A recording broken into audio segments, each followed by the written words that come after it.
All right, hello and welcome. Can you hear me?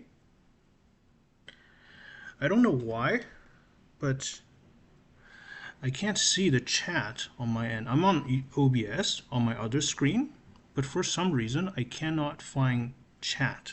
So I have to open my phone to, yeah. Hi Mason. Thanks a lot. Yeah, I suppose the audio is fine. You can see my screen. Perhaps I can zoom in a little bit in case you're watching this from a mobile device. Oops, that's not the way. That's not what I meant. Okay. So, so first, I would just like to, before we begin, just like to have a quick chat with you guys before diving into the math. So first of all, thank you guys very much for the recent surge of the channel recently. Just truly incredible. I never expected that. Because before, I was doing live stream just a few weeks before I got over double the subscriber count, so to say. Yeah, I was streaming when I only had 3K subs, and now I have more than 12K, which was unthinkable just a few months ago. Yeah, so right now, there's a lot to do on the channel, as you guys might know. So here are a few items, not just items, but just general directions that we're going about. First is mathematical statistics and probability, as you guys might know. So the level I'm aiming at is, I would say, a stopgap between the standard calculation-based treatment of probability and mathematical statistics, and a full-blown measure theory. Okay, in my experience, there seems to be a huge jump between the two approaches. Even though, measure theory is unavoidable if you really want to study the details of the probability theory and mathematical statistics, stochastic process, you name it. But I feel that for a lot of people, and me included, when I was taking this stuff, the jump in the level of abstraction is quite insane. And especially most programs in North America in statistics, for example, do not require a background in real analysis, which makes the transition even harder. So that's why I'm trying to bridge this gap. As you guys might have seen, a lot of the approaches I've taken on the channel are so-called geometric. More specifically, they're the geometric perspective of Hilbert space, right, where you can import much of the Euclidean geometry into infinite dimensional vector spaces. I figure that's a good way to bring some intuition into the subject. It's not as general, okay, as a full-blown measure theory, but still, hi Clem, but still, you can see the theory from a unifying perspective, right? Because remember, in elementary probability, there's this arbitrary distinction between continuous and discrete random variables, right? If you're working with L2 random variables, you don't need to distinguish those, right? So it's a level that is more abstract than the usual calculation-based probability, but it's less abstract than the bona fide measure theory probability. So I figured that's a good way to bridge the gap. So that's the first direction. And along the way, I was going to, I'm planning to cover things like stochastic processes, which is, of course, part of probability theory, but I guess it's big enough that we can call it a distinct field. Right? Yesterday, I published a video called what's that? Ito calculus, right? I'm not much of a mathematician, mainly biochemistry and quantum mechanics. So I prefer the approach of something like the Whittaker and Watson, where it's nice, intuitive. Well, the Whittaker and Watson isn't particularly intuitive, I would say. But Shah, that's how to pronounce your name, Shah. Thank you very much for your support. I try to bring as much intuition into my exposition as possible, because really this is how mathematicians usually work. Okay, it's not people don't, I mean mathematicians don't sit down at a coffee table and ask, okay, what axioms should we choose, and deduce theorems from them. It's just not how things work.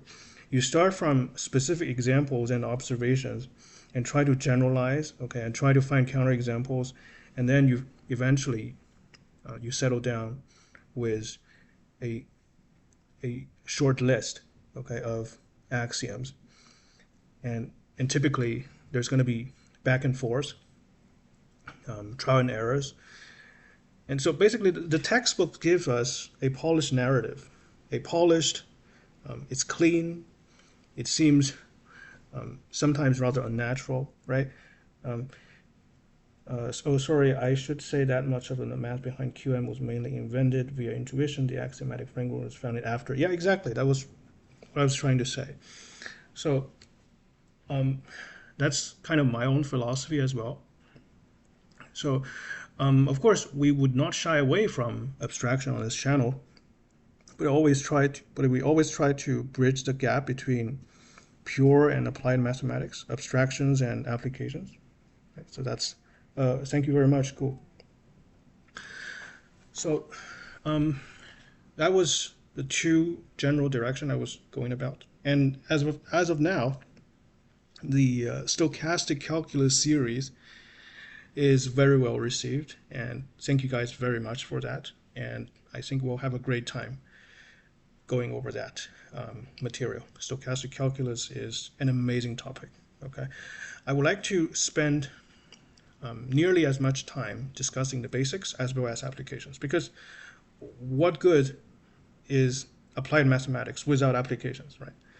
Right. So stochastic calculus has applications in finance, physics, mathematical biology, and also engineering, like the Kalman filter, to give a simple example, and beyond, even social sciences. So we would like to perhaps not discuss everything in its full generality, but the idea is whatever you learn, you can use it, right? As for me, that seems to be more interesting. And beyond that, okay, I did promise to my audience years ago, I mean, not years ago, but nearly a year ago, okay, almost entirely a whole year ago, that I'm going to do a series on complex variables, because I just enjoy the beauty of complex variables. It's quite incredible. Like for me, when I took it as a student, it just felt to me that how miraculously everything works out. Like for example, if a function in complex variable is differentiable once, it's automatically infinitely differentiable. It's kind of incredible. Right. So I want to do a series on complex variables, which I think is a natural next step for multivariable calculus. But things got a bit unexpected on my end, so I couldn't do the series when it was announced. I did only one video, I think. I did only one video on the definition of complex numbers, and that's it. Okay, I couldn't just I didn't have the time, and I got sidetracked, so I wandered a little bit, and was making one-off videos every in one topic or another, and so that was at a time where I lacked general direction. So the complex variable series is coming up to fulfill my own promises. Okay, so we'll do that. So as you can see, I have a lot on my plate already. Okay, and today I even got people requesting a coverage on measure theory. Okay, so I think that will be too much as of now, but it's certainly worth going into that. I mean, just the nice thing about math, you never run out of things to do. Okay, you can do this. I mean, if I wish, I wish I can do full time YouTube, but right now is not seems very feasible. Even for large channels, I don't think you can do that just full time, right? It's kind of unthinkable, but who knows? I always joked to my friends, my colleagues, and told them that doing math on YouTube is like selling vegetables in the fast food industry, right? It's not impossible. Do you have videos about D of H transform? I know I don't. Okay, I don't. I mean, right now, I mean, the level of my videos are mostly based on, mostly a little bit above, okay? Mostly a little bit above the quizzes I gave. Okay, if you've been following my channel and the quizzes I post on the community tab, you would notice that I barely cover the topics in those quizzes. So my quizzes are sort of the prerequisite material, which I don't think that's sustainable, to be honest. I might have to, I mean, I don't have to, but I might like to cover some of the more elementary topics, like just, you know, classic calculus, linear algebra, basic analysis, okay, that sort of thing. Basic, perhaps a little bit of a basic abstract algebra as well, maybe some differential geometry. So that'll be like a long-term goal. But right now, I'm assuming the content that I gave in the community tab. And do H transform is, I would say, several levels beyond that. Okay, so I don't have any videos on that. And do I plan to do that? I can't promise anything. I'm sorry, because I just mentioned like how much things I have on my plate right now. Okay, so I would like to just be consistent. Okay, that was the big mistake when I first started the channel. I was all over the place. I was doing some book review, study tips, and things I find randomly interesting. Okay, and some more pedagogical videos like the what did I do? One of my first video that kind of gained traction was the video on why the implication symbol, the implication operator in logic was defined the way it was, right? Remember in logic there's this seemingly weird construction or definition called what's it called? A vacuous truth, right? Vacuous truth. A lot of people just memorized that, didn't really know why it was defined that way. I gave an explanation for that. It was years ago. And that was my first video that got over like 1,000 views. Okay, so there's that. But anyway, the point is I wasn't being very consistent. Right? I wasn't sticking to one particular field. I just did whatever I found interesting at the time. And I should know back then it wasn't good for the algorithm. The algorithm rewards consistency. Right? I mean, I don't mean it in a cynical way, right? Because even in academia, most people just work in a specific field, right? So even like in academia, if you do probability and applied math, that would be a lot of topic, right? So people either just do one or maybe two specific field, and that's it. That's just the sociology of mathematics. Math is so big that we have to concentrate our effort in order to just make some sort of original contribution, unless you're superhuman. But I think as time progressed, such individuals like Newton, Euler, Kolmogorov would be more unlikely to occur, simply because math is so much bigger than it was during their time. right? So we have to specialize. This is not scientific, okay? This is not a scientific necessity. It's a sociological necessity, okay? So, okay, I was rambling, but the idea of today's video is, of course, I will always enjoy chatting with my subs, my viewers, but I'm also planning to do some actual math. So, and the topic of choice is linear algebra. So before we dive into the topic, I just want to recommend this website called Books of Loomis Sternberg. In case you wonder who this guy is, this is the Wikipedia page. So he was a mathematician working in Harvard. Yeah, in Harvard, I believe. And he did a lot of work. I guess most significantly, most notably, in differential geometry, known as symplectic geometry and Lie theory.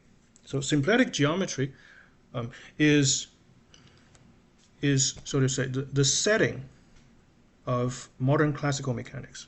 So the modern treatment, the modern viewpoint on classical mechanics is based on symplectic geometry. Okay, it studies a particular kind of manifold called symplectic manifold. So this guy worked in that, and also Lie theory. I guess people are more familiar with Lie theory compared to symplectic geometry. It's just my observation. Yeah, but anyway, this guy obviously knows his stuff. And this is the list of free books written by him, or co-written by him. And I guess in this list, the most basic one is this one, the advanced calculus, which we will be looking at today. And I guess the dynamical system, that book is also at an elementary level. Everything else are, I guess, advanced undergraduate and even PhD level. Okay. So what are we doing with this book, Advanced Calculus? So go to this website. Okay. You just search Books of Loomis Sternberg in Google, and you will see it. And everything is completely free. And once again, that's one of the reasons I'm live streaming on this material, because I won't get into trouble due to copyright issues. All right. So here we have the book, which I already downloaded. So go ahead and download that yourself. The book is called Advanced Calculus, but it's not your everyday advanced calculus. So when you talk about advanced calculus to a general audience, or people who know math a little bit, they would probably imagine things like basic real analysis, right? It's like you would imagine the least upper bound principle, the Bolzano-Weierstrass theorem, that sort of thing. But that's about it. It's like calculus with a little bit of proof. But this one, no. This unassuming title actually subsumes a great deal of the entirety of undergraduate mathematics. I'm not kidding. Because it covers things like Lebesgue integration, I believe, and manifold theory. So this is very advanced. And the reason for that, is because this book is based on, I'm not sure if you can see it on my screen. I'll try to zoom in a little bit. I apologize if you're reading this, if you're watching this from a mobile device, but this is what the preface says. This book is based on an honor course in advanced calculus that we gave in 1960s. So this advanced course is called Math 55 at Harvard. If you guys know about that, that was regularly considered one of the hardest university math class around the world. I mean, of course, certainly in English institutions, English language institutions. I don't know about other countries, because certainly there are some non-English speaking countries, notably France and Russia. They also have insanely hardcore courses. But as far as the level of difficulty can go, Harvard 55 is considered to be one of, if not the most difficult math courses in the world. So anyway, it says, according to the author, it can be accordingly be used with omissions as a text for a year's course in advanced calculus, or as a text for a 3-semester introductions to analysis. So this was considered as, considered by Harvard standard first year or second year material.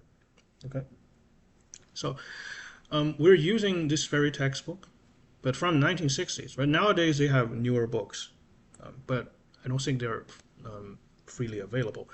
And fun fact, actually, students in Math 55, they write their own textbooks. Baby Rudin brought me here. Yeah, everybody knows about Baby Rudin. So what was I saying? What was I saying? So students reportedly in Math 55, they write their own textbooks. What we mean is they write their own notes, but they try to create their notes in the style of a textbook. Okay? They're not just writing it for themselves. It was meant to be presentable. Okay? And I think that's actually a very good habit, and it's an insanely effective way to approach self-learning mathematics. The idea is you're always prepared for presentation. Okay, if you learn something, a very nice mentality, based on my experience, is to always have a target audience. That is to say, you're not just learning it for yourself. Okay, you're learning something for the sake of presenting it to somebody else, and that audience can be people who at your same level but does not know what you're talking about, but does not know the exact material that you're talking about. They have the same background as you. You assume that this perhaps imaginary audience have the same background as you do, and they don't know what you're currently studying. And your goal is to write a set of notes so that they can understand.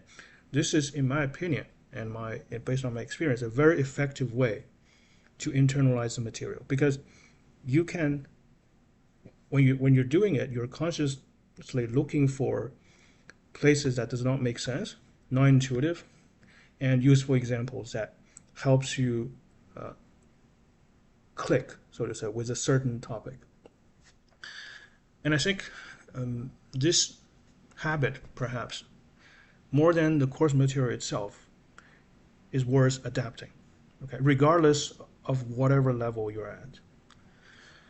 So there's that.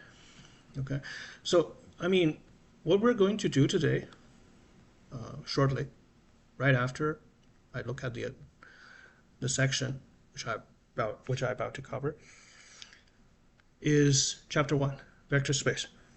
Okay, it is, in my opinion, that nobody, perhaps not, maybe most people, okay, most majority of people can always learn something new from linear algebra, and it's never a waste of time because it underlies so much of modern mathematics. Right?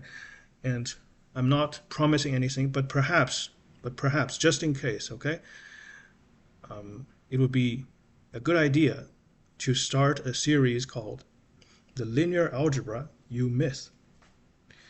Because even though linear algebra is pretty much mandatory for math, physics, engineering, there's always something that is missing. Okay, it's impossible to cover everything you would need later in an introductory linear algebra class. For example, how many linear algebra courses covers generalized inverses? How many? I don't think there's many. Like, how many introductory linear algebra courses cover things like tensors, right? And perhaps, what's that? So these are the things that are useful for specific areas. For example, generalized inverse are extremely useful for statistics, right? And also partition matrices, right? So these things are kind of glossed over in an introductory course, but never really had the opportunity to get their own separate treatment in later part of the, say, undergraduate career. Mine didn't. Yeah. So this is typical. This is not a fault. Okay, I'm not blaming universities. Okay, that's not my goal. It's just it's a hard choice to select materials, right? And one of the I think in my opinion, one of the objectives of any education at any level is to develop the ability to self-learning, to self-teach and to self-learn, because it's impossible to cover everything in the classroom, right? So we need to take the classroom experience as apprenticeship. Let's maybe use that word. So you're learning how to learn, so you can pick up new things later. Right? But anyway, back to linear algebra. Here we're seeing in the book some rather standard treatment of an abstract linear algebra. Right? Abstract linear algebra is considered one of the foundations or prerequisites of this channel, things I assume most people know. Abstract linear algebra, like abstract vector spaces, and not just Rn, okay? Abstract vector spaces, abstract linear transformations, and things like, for example, the inner product spaces, right? Orthogonalities, right? And what else? Yeah, these are just major themes of abstract linear algebra that I can think of right now. So I'm kind of assuming that on my channel, but I don't think it's a waste of time to go over them from time to time, because it underlies, as I mentioned, so much of modern mathematics, right? So when I was doing the series on the geometry of statistics, basically one of the prerequisites is abstract vector spaces, right? So we're talking about two random variables or orthogonal, we're dealing with the inner product space. So even though I bypass some of the technicalities like the completeness of the Hilbert space, which I didn't show, right? And also you need a closed subspace to do projections in infinite dimensions. Those are the things I mentioned, but I did not cover in detail because these are borderline functional analysis. I just wanted to use the geometric intuition provided by abstract vector spaces to bridge the gap between calculation heavy treatment, say probability, and with a full-blown abstract take on that. Right. So without further ado, let's go to this chapter 1, vector spaces. So we'll start from the beginning. Well, we're not assuming anything right now. Okay, we're going to go over this as if we see this as a student, as a beginner, and put ourselves in their shoes to see what kind of potential difficulty that might arise. Okay, so chapter 1. I skipped chapter 0, not because it's unimportant, but I just don't want to bore everybody. Okay, in case we spot something that looks a bit strange, or perhaps there's a missing brick in our foundation, we'll go back to chapter 0 and check. But for now, let's start from chapter 1, vector spaces. Because in this book, the calculus, because the book is called Advanced Calculus, right? Advanced Calculus in this book deals with differential and integral calculus in Banach spaces. Okay, so in case you never heard of the term, Banach spaces are vector spaces with length. Okay, norm vector spaces that are also complete. So it's linear algebra plus some analysis there. But first we need to deal with vector spaces. The reason for that is vector spaces is the most general setting to discuss linear transformations, linear functions in general. and derivative is just a linear transformation. So this gives us maximal generality when talking about differential calculus, and it's very fruitful. So, vector spaces. The calculus of functions of more than one variable unites the calculus of one variable, which the reader presumably knows, okay, which I also assume our viewers know, with a series of vector spaces, and the adequacy of its treatment depends directly on the extent to which vector space theory really is used. Okay? So, the series of differential equations and differential geometry are similarly based on the mixture of calculus and vector space theory. So this is the fruits promised by the author. Okay? Differential equations can be discussed in the context of vector space theories. Okay, and differential geometry, and I guess that's also true because you can talk about tangent spaces of a manifold, right? Like in Lie theory, a Lie algebra is a vector space equipped with a Lie bracket. Such vector calculus, okay, this does not mean the vector calculus in the gradient, divergence, and curl. Okay, this is not, this phrase certainly does not mean that. The vector calculus here, the phrase here, refers to the calculus based on abstract vector spaces. And its application constitutes the subject matter of this book. And in order for our treatment to be completely satisfactory, we shall have to spend considerable time at the beginning studying vector spaces themselves. This we do principally in the first two chapters. The present chapter is devoted to the general vector spaces, and the next chapter to finite dimensional spaces. Okay, so here we're not assuming finite dimensions. Okay, so for example, the L2 space that we have been using on this channel is generally speaking infinite dimensional. Okay, infinite dimensional spaces has some rather intricate subtleties. Okay, of course we would like to borrow as much geometric intuition from the usual Euclidean geometry into more abstract setting, but for infinite dimensional vector spaces, things are a little bit tricky. Okay, so we began this chapter by introducing the basic concept of the subject, vector spaces, vector subspaces, linear combinations, and linear transformations, and then relate these notions to the lines and planes of geometry. Next, we established the most elementary formal properties of linear transformations and Cartesian product of vector spaces.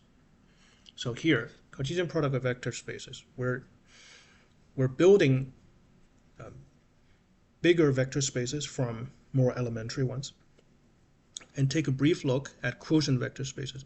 And I don't think most linear algebra courses cover that. Perhaps some honor courses would do quotient vector spaces. This brings us to our first major objective, the study of direct sum decomposition, which we undertake in the 5th section. Okay, so we have something to look forward to. The chapter concludes with a preliminary examination of bilinearity. Okay, so bilinearity is also quite important in linear algebra. So bilinearity is not linearity. Okay, bilinearity refers to the property of a function with two vector arguments. That if you keep one argument fixed, then the function is linear in the other variable. For example, the dot product is bilinear, but in itself is not linear, because if you scale both arguments, then the dot product gets scaled by the factor squared. Okay, so it's not quite linear, but it's bilinear. But anyway, we shall get to that. Perhaps not today. Okay. Fundamental notions. Here we're dealing with the definition of a vector space and subspaces. I don't like this sentence because it seems like, well, this is Harvard 55 for you, man. It assumes everything. I would like to give a more self-contained introduction, but anyway, this is what the book says. The reader probably already have some contact with the notion of vector space. Okay, well, just to give a general definition, a vector space is a non-empty set equipped with two operations, addition and scalar multiplication. Okay, so the addition in a general vector space works exactly like the law of parallelogram in elementary vector geometry.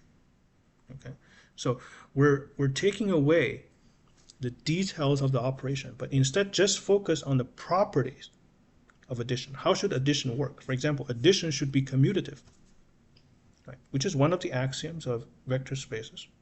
So pretty much all the usual operations for addition, as you would expect in geometric vectors in 3 and 2 and 3 spaces, are retained verbatim for general vector spaces. That's the first operation, addition. And the second operation is the scalar multiplication. Right? So you can scale a vector. The notion of a scalar multiplication allows us to talk about parallel vectors. Okay? So vector space, by default, without any additional structure, already allows us to discuss parallelism, which is a geometric notion. And that's it, nothing else. In a general vector space, we have no machinery to discuss things like length, angles, areas, none of that. Right? So what's the goal after the fundamentals? What's the goal after the fundamental? Well, this is just linear algebra. You can go wherever you want, right? This is just linear algebra. I mean, it really depends on your interest. It does not assume a hidden agenda. Okay, this is just because I figured linear algebra is needed if you want to do anything at all in applied mathematics and pure mathematics, engineering, whatever, right? So this is just linear algebra for its own sake. We're trying to solidify the foundation. Does that answer your question? No. So there's that. Because, I mean, I've already presented some of the applications of advanced, not advanced, but abstract linear algebra. Basically, when we are dealing with geometry of random variables, right? So that's a pretty non-trivial application of abstract linear algebra, in my opinion. You can, for example, give a geometric interpretation of the famous bias variance decomposition in machine learning. Right? For some reason, that video tagged. I don't know why. Perhaps I posted at the wrong time. I posted in midnight when I was working late. So there's that. If you haven't seen that, go check it out.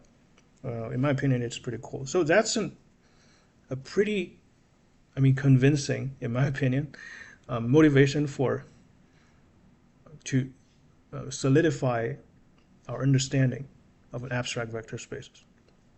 Just imagine the countless things you can do. And of course, the story doesn't end there, right? The abstract linear algebra perspective allows us to discuss so many things, right? And actually, an item, right, on my to-do list is finite element methods is just projection. Yeah, you heard that here. Perhaps elsewhere as well. Okay, finite element methods for PDEs, and not just for PDEs, ODS as well, is just a projection. So it really does not matter what you want to do. You need abstract linear algebra. Okay, if you want to do mathematics, physics, engineering, any sort of those stuff, seriously, you need abstract linear algebra. Yeah, there's no, I don't assume a specific goal for this series. All right, most beginning calculus texts discuss geometric vectors, yes, which are represented by arrows drawn from a chosen origin O. These vectors are added geometrically by the parallelogram rule, which we just mentioned. The sum of the vector OA. Can we draw? I think we can. Yeah, so this is O, this is A, and the vector OB. Oops.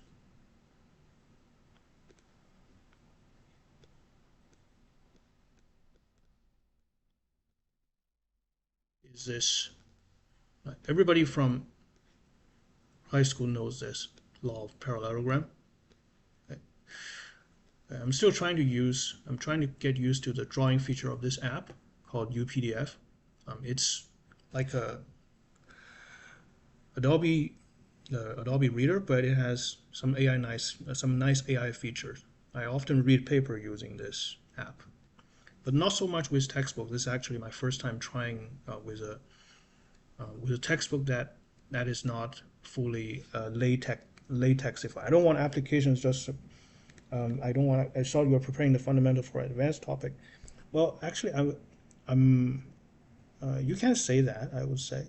I mean, the channel is pretty application focused, but you would need some solid foundations on applications. Solid foundations to do any kind of non-trivial applications, in my opinion. Okay. So yeah, there we go. This is the law of parallelogram, and where P is a vertex opposite O in the parallelogram, having OA and OB as two sides. Oh, there's a picture, figure 1.1. Yeah, it's a nice picture. Everybody from middle school knows that. Okay, and what's that? Vectors can also be multiplied by numbers. It's a scalar multiplication. X times OA is at the vector OB, such that B is on the line through O and A. The distance from O to B is absolute value of X times the distance from O to A, and B and A are on the same side of O if X is positive. So this is the scaling law that we all know. Okay, so this allows us to discuss parallelism. Okay. And on opposite sides if X is negative. Okay, so no questions here. And of course, you can take the law of parallelogram into three spaces, like so. And the law of associativity also hold. OA plus OB together, that's OP. Right? In this diagram, that's OP. And then plus OC gives us OX. And it's the same as doing the addition with different order. So here we're adding OB and OC together. So this way you get OQ first, and then add OA. And you end up getting the same vector, still OX. Right, so that means vector addition satisfies associativity from the parallelogram law. Right? But we shall gradually ditch the mental image that vectors is an arrow. Because if you take this analogy, so to take this metaphor too literally, it will actually hamper our intuition and actually misidentify things as vectors. Because not all arrows, okay, not all things with a size and a direction is a vector. Not all. For example, rotation is not a vector. In general, notations aren't vector. And I'm pretty sure this is common knowledge. So let's say you're doing rotations in 3D, and this is a rotation axis, right? So perhaps you can consider the angular speed as the length, and the axis direction, well, as the direction of the rotation, right? And of course, you may say use the law, use the right-hand rule in physics. Right? So let's say if the rotation direction is like this, okay, this is the really poorly drawn diagram. So this is the right hand, Okay, so guess what? You have a direction going this way, going up, and a size, which is the angular speed. Is that a vector? No, it's not. Why? Because rotation in 3D is not commutative. It is not commutative and is not associative. So it violates the parallelogram law. The parallelogram law implies the rules, the addition rules of associativity and commutativity. And those are the objects which we regard as elements of vector spaces. The addition must be associative and commutative along with other properties like the existence of the zero vector, existence of the inverse vector, right, or the opposite vector, the minus x vector, to be considered as vectors. So rotations are not vectors. In fact, rotations form a group. 3D rotations form the group SO3. However, infinitesimal rotations as physicists often use the term, are commutative and can be treated as vectors. So if the rotation angle is very small, then the direction and the angular displacement can be treated as vectors.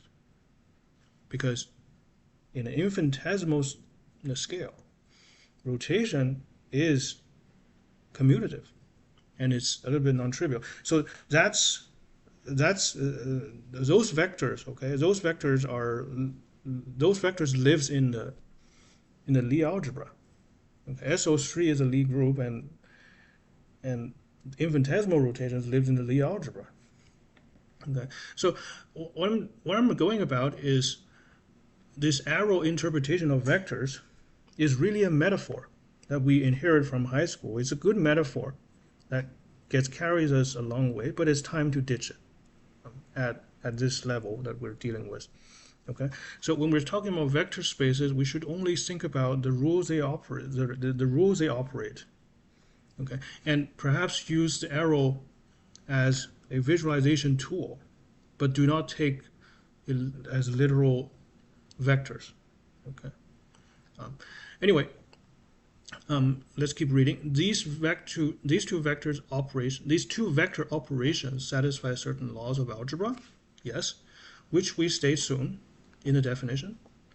The geometric proofs of these laws are generally sketchy, consisting more of plausibility arguments than of airtight logic. Fair enough. For example, the geometric figure in figure 1.3, right, these two, is the essence of the usual proof that vector addition is associative. In each case, the final vector, OX, is represented by a diagonal starting from O in the parallelepiped, constructed from the three edges OA, OB, OC.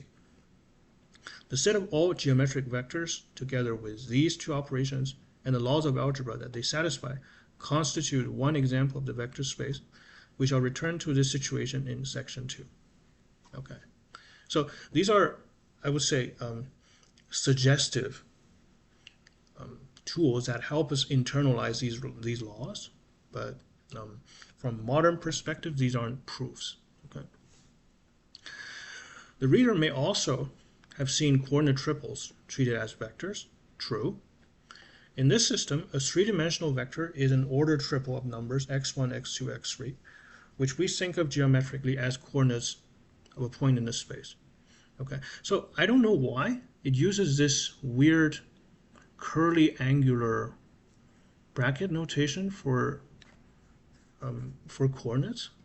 I would rather just use the usual tuple or round bracket notation for coordinates, okay? Which we shall do that in our notes. Okay. Addition is now algebraically defined. Yeah, because here we're defining addition without any reference to the parallelogram or whatever. Right? It's just the usual addition between real numbers. Okay, as is a multiplication by numbers, so you just multiply each coordinate by the same number.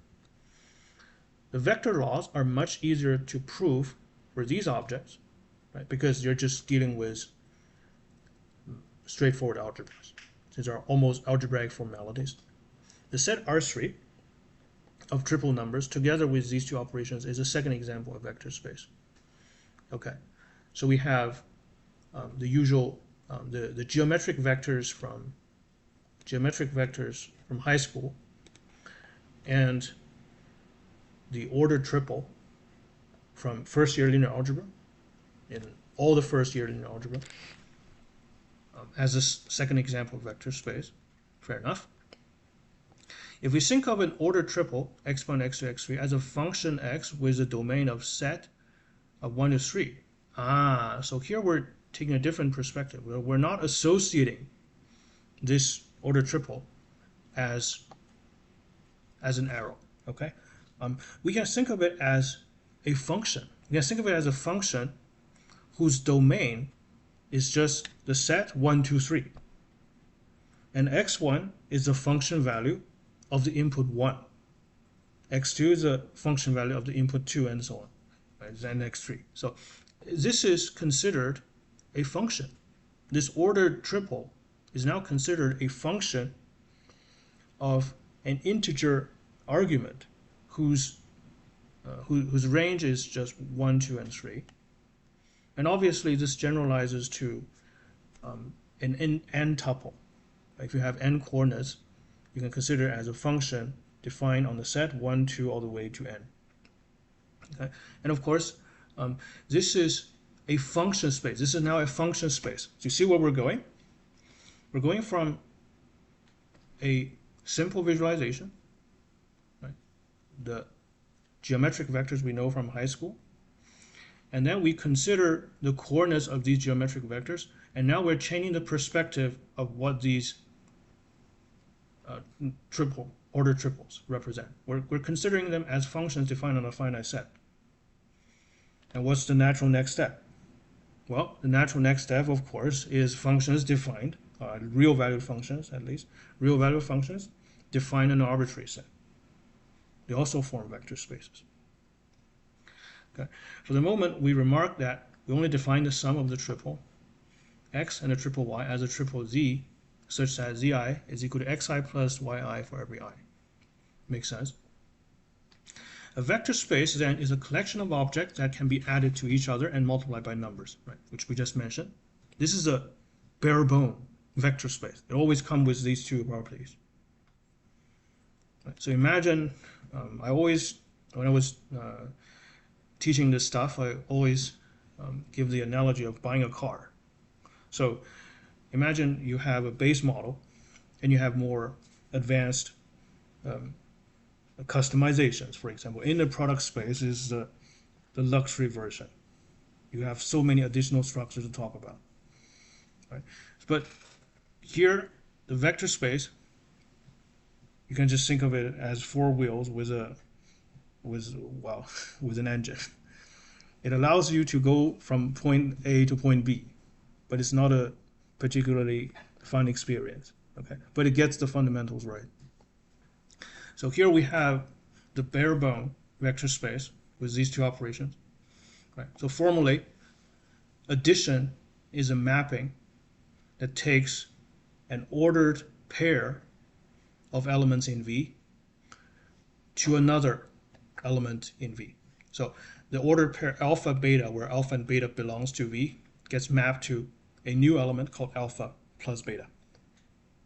Okay, so here we're already assuming something, implicitly assuming something in this definition. We're already assuming that the sum belongs to V. So to write this, okay, by writing this, we're already assuming that addition is closed in V. That's often one of the first things we need to check, whether adding two elements gives you a new element in the same set. If that doesn't even work, then it's not a vector space. Okay, so in real analysis, for example, I'm just giving a non-trivial example. There is this function. There's this kind of function known as the Darboux function. Darboux function. Maybe I can. me find it here. And I'll display it. Okay, so this is a function, so-called Darboux function. So basically, these are functions that satisfy the intermediate value property. We all know the intermediate value theorem, right, from basic calculus. But here, the Darboux function is any function that satisfies the intermediate property. That is, for any two values a and b in the domain f, and y between fa and fb, there is some c such that y is equal to f of c.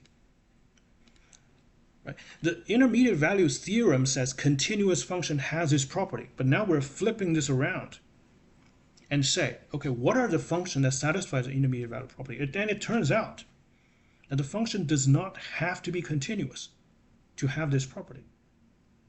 Okay, this is the counterexample. It's the topologist sine curve.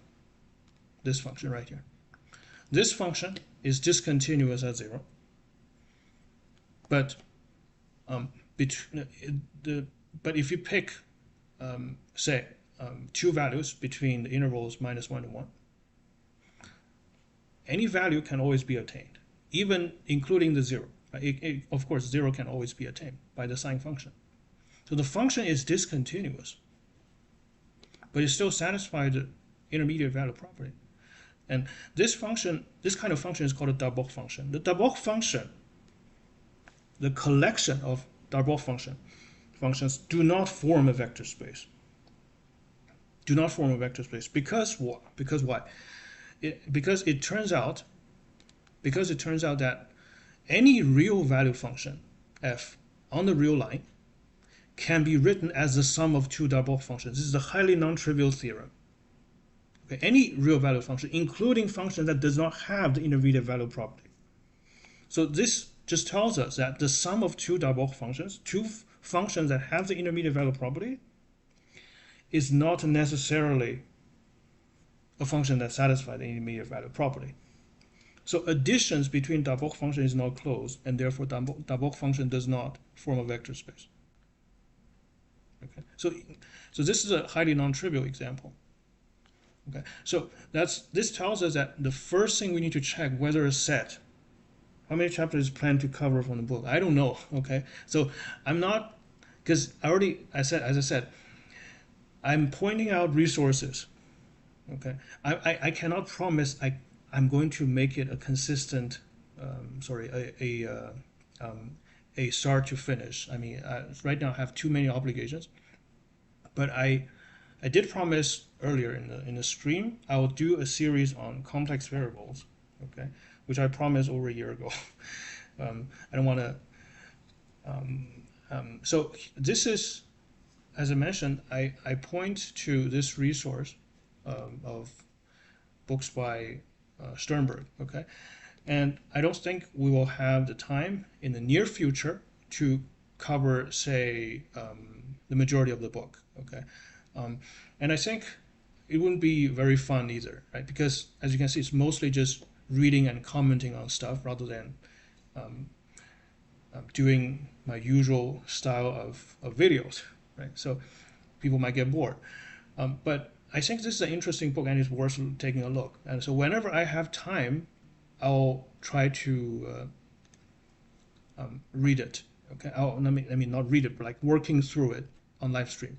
Okay, I'm not promising I will get to the end, unfortunately. Okay, it's just the fact that I don't have nearly as time because when I, so to say, started streaming, I did not expect mathematical statistics on the channel would be so well received. Okay, so right now I kind of shifted my priorities when I first started streaming.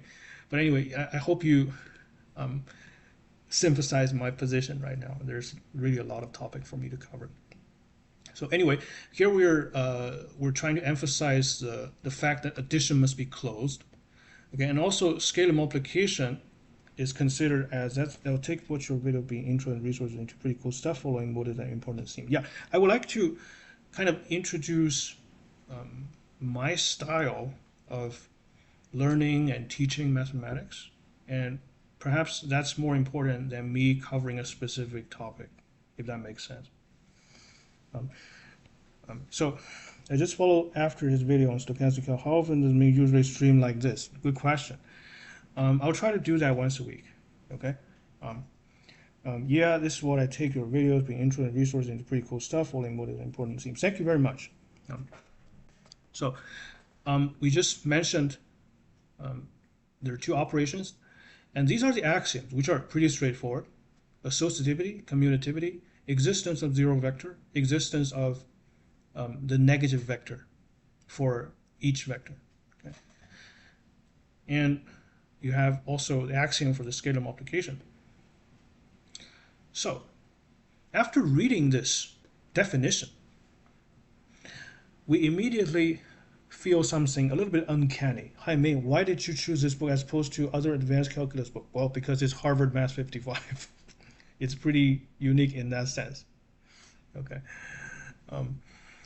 So this is not your everyday advanced calculus. But I think it's worthwhile to learn from the best. Okay, that's the reason. So I was going about, well, what's the immediate uncanny feeling after reading this definition?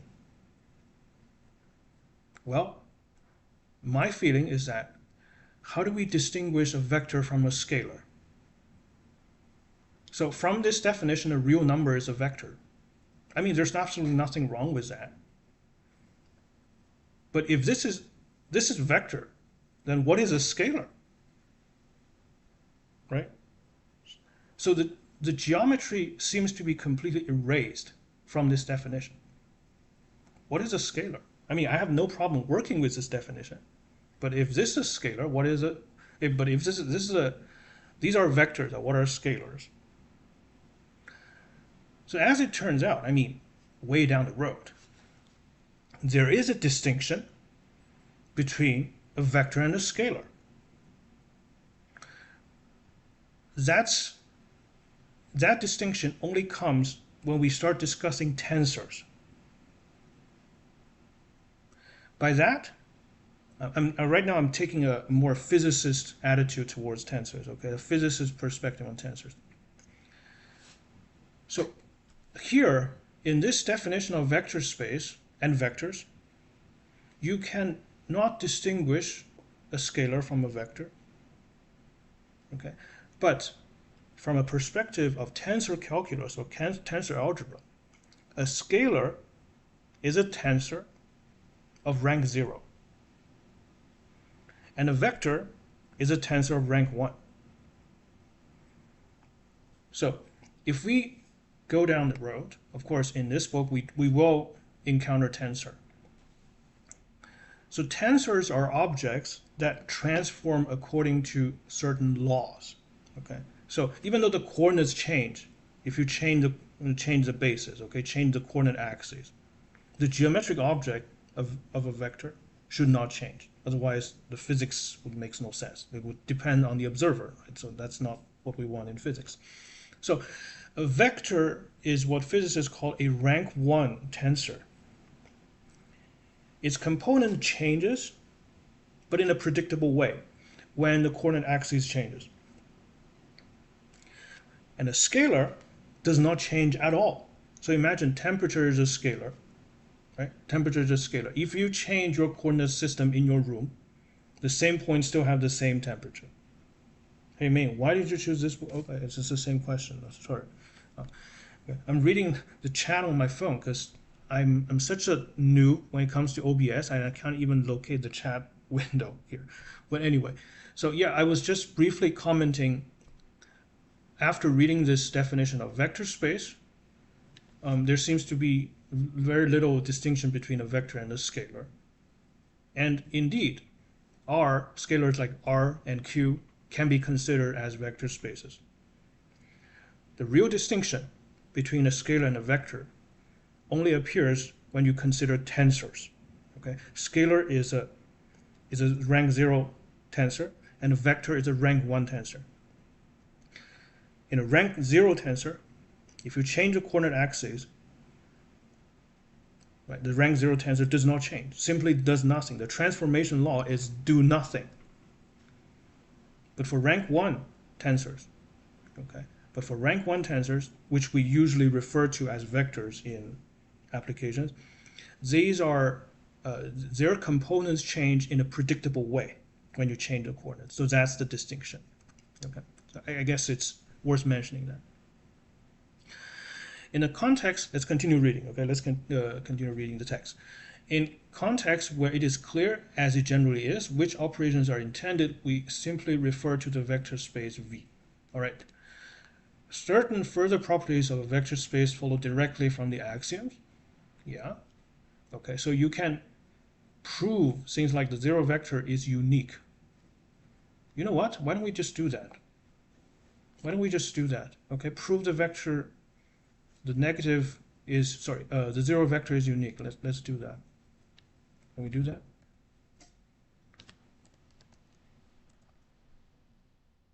And this is the place, okay, when you start reading textbook, you need to stop and actually do the exercises. Because otherwise, this comment would mean nothing to you. Okay, question, no question. So, this is the definition of a zero vector. Definition. Zero vector satisfies the law for all alpha in V. Alpha plus 0 is alpha. Okay? Adding 0 does nothing. So, proposition. If for all 1, not 0, 0, 1, okay, 0, 2 in V, satisfy the two properties, this property. For every alpha in V, alpha plus 0, 1 is alpha, and alpha plus 0, 2 is alpha. So imagine we have that, then we must have 0, 1 equals to 0, 2. Can we prove that? Well, let's take alpha to be 0, 1, right? Because this property is true for all the alphas, and 0, 1 is in V. So we take alpha to be 0, 1. So 0, 1 is equal to 0, 1 plus 0, 2. Right here, I'm using this property. And let's use commutativity, 0, 2 plus 0, 1. And now we're treating alpha as 0, 2. So this is equal to 0, 2, and that's proved. So 0, 1 is equal to 0, 2. So indeed, the zero element is unique. Now, just use the definition of group and rings. Yeah, this is a typical algebra proof in abstract algebra. So anyway, I'm not assuming abstract algebra. I mean, my foundation in abstract algebra is actually quite weak, I mean, in one of my videos called Badly Explained Math, I admitted it. I mean, I've never took, to be fully transparent, I never took an abstract algebra class in my university career. Okay, I didn't do that. It was simply not required. And at that time, I didn't know what subjects are important, what's not. Okay, turns out abstract algebra are highly important, which I didn't take. So I only picked up various pieces of abstract algebra later on by myself. So I don't consider myself an expert in that. But yeah, you're absolutely right. This is a typical algebra proof. And I think on YouTube there are already very good channels on abstract algebra. No, if you guys know, do you guys know Michael Penn? Is it true that for a given vector, within some basics, can be thought of being itself as secretly sort of embedded as a trend? I'm not sure what that means. Is it true that for a given vector, within some basis, can be thought of as being itself secretly sort of embedding a transformation to say something like it's scaled basis? I'm also bad at math explaining. No worries. We're all learners. Sorry, I really don't get that question. Perhaps I don't know. Actually, you know what? If you have your own questions, you can write to my email. Do you guys know that? Hang on. This is a channel's about page. I'm doing another shameless self-promotion. So there you go. You can go to my channel's about page right here. Here, yeah, this is the email, mathwithming@gmail.com. So yeah, Martyr, you're welcome to explain your thought and send me an email about that. Okay. All right. So here, I think we're moving on to the next proposition. For each alpha, the beta of A4 is unique and is called minus alpha. So this is left as an exercise. Okay, proving the uniqueness. And by the way, this is a standard uniqueness proof, even though it's very simple. Right? I know some of my audience have asked me to do like a introduction to proof videos, which I haven't decided on the topics yet. But certainly this is a very straightforward, a very so to say, a run-of-the-mill. Okay, maybe that's not a good way to describe it, but it's the first thing you should think about. The first thing you should, or the approach you should think about when proving any sort of uniqueness statement. Assume there are two such objects and show they're the same. Also, you have 0 times alpha is 0. So this means that the 0 scalar, that is the real number 0, times any arbitrary vector gives you the 0 vector. So these are all propositions that should be provable. They are provable from these axioms. And these are very good exercises. Okay, I just did one. I'm not going to do the rest, but it's the duty of a responsible reader to complete those and collect them in your own notes. And don't just write the proof and throw it away. Okay, because later on you want to have some sort of things that you can fall back to when you're looking at the text again. Oh, well, I have to do the exercises. Well, you already did that earlier. Why don't you keep that, right? So anyway, our standard example, yes, thanks. Math Dr. Bob is also GOAT. Actually, you know what? I don't know that channel. I have to go check it out. I consider abstract algebra to be one of the things I would like to be more proficient about. Because really, modern mathematics really just boils down. I mean, it's a big oversimplification, okay? Modern mathematics pretty much boils down to algebra and analysis. Okay, abstract algebra and real analysis, and perhaps complex analysis as well. Like missing one is like missing one leg, which is kind of awkward. Anyway, but knowing linear algebra and the real analysis can already let you go a long way. Okay, it's not like you're crippled if you don't know abstract algebra. It's one of those things that definitely helps to know, but knowing linear algebra alone itself, okay, not in the sense of a passive knowledge, but something that you can actively think in terms of, then you're already, I would say, at a pretty good level. Anyway, let's continue. So our standard example of vector space will be the set V equals to Ra. Okay, this is a nice notation, by the way. This is a nice notation. This stands for the function on the set A. Okay, the domain is A, and the codomain is R. So this is Ra. Okay. For example, R3 is a shorthand notation for R1, 2, 3. That's R3. So can you guess what would be the definition? Sorry, what would be the meaning of R infinity? What's that? What's R infinity? Well, R infinity should I mean, it's not should, but it's tempting to think of it as R1, 2, 3, and more, right?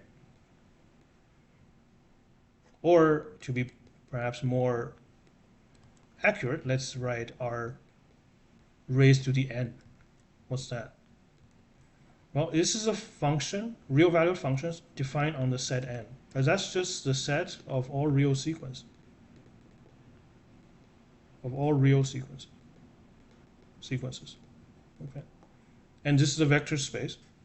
If you add two sequences term-wise, you get another sequence. So it's a nice notation. Anyway, remember that a function f in Ra is simply a mathematical object of a certain kind. Okay, we say that two of these objects can be added together in a natural way to form a third such object. Okay, makes sense. If you fix the set A, okay, if you fix the domain and you add two real value functions defined on A, you get another function defined on A. So it makes sense. And a set of all such objects satisfy the above laws for addition. Yeah, it makes sense. Here's the explanation. Of course, f plus g defined as a function whose value at a is fa plus ga. Right? That's the usual definition for addition of functions. F plus g times a equals to fa plus ga for all a in big A. Okay, so the set of all real value functions defined on A is a vector space. But hold on a second, that's not it, isn't it? Well, for vector space, we only care. I mean, the most basic vector space only care about two operations: addition and scalar multiplication, of course. But we can do more with real value functions. We can multiply them. You can multiply two functions, two real value functions, and get another real value function. But in general, vector spaces do not permit multiplication. So there is additional structure we're missing here, we're not discussing yet. As it turns out, this also has a special name. Okay, a vector space in which you can multiply vectors and get a new vector is called an algebra.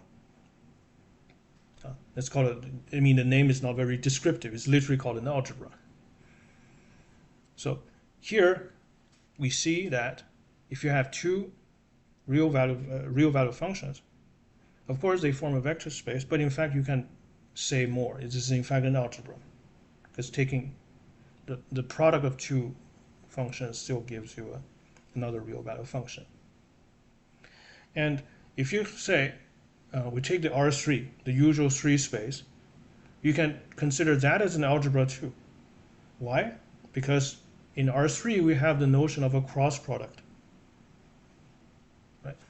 The cross product between 3 vectors gives you another 3 vector. So you can multiply 3 vectors and give you another vector. It doesn't work in general Rn. Okay, for general n it doesn't work because cross product is very special. It only works in R3. So R3 can be thought of as an algebra too. Okay, these are additional structures of vector spaces. As I said, they're like additional, they're like fancier models when you're buying a car. It comes with additional features. So here, this hidden feature is multiplication. That's not mentioned up front. For example, in R3 we can define the sum x plus y as a triple whose values at I is xi plus yi for all I, right? We already seen that. Similarly, CF is a function defined by CF times A, CF of A defined as C times FA for all A.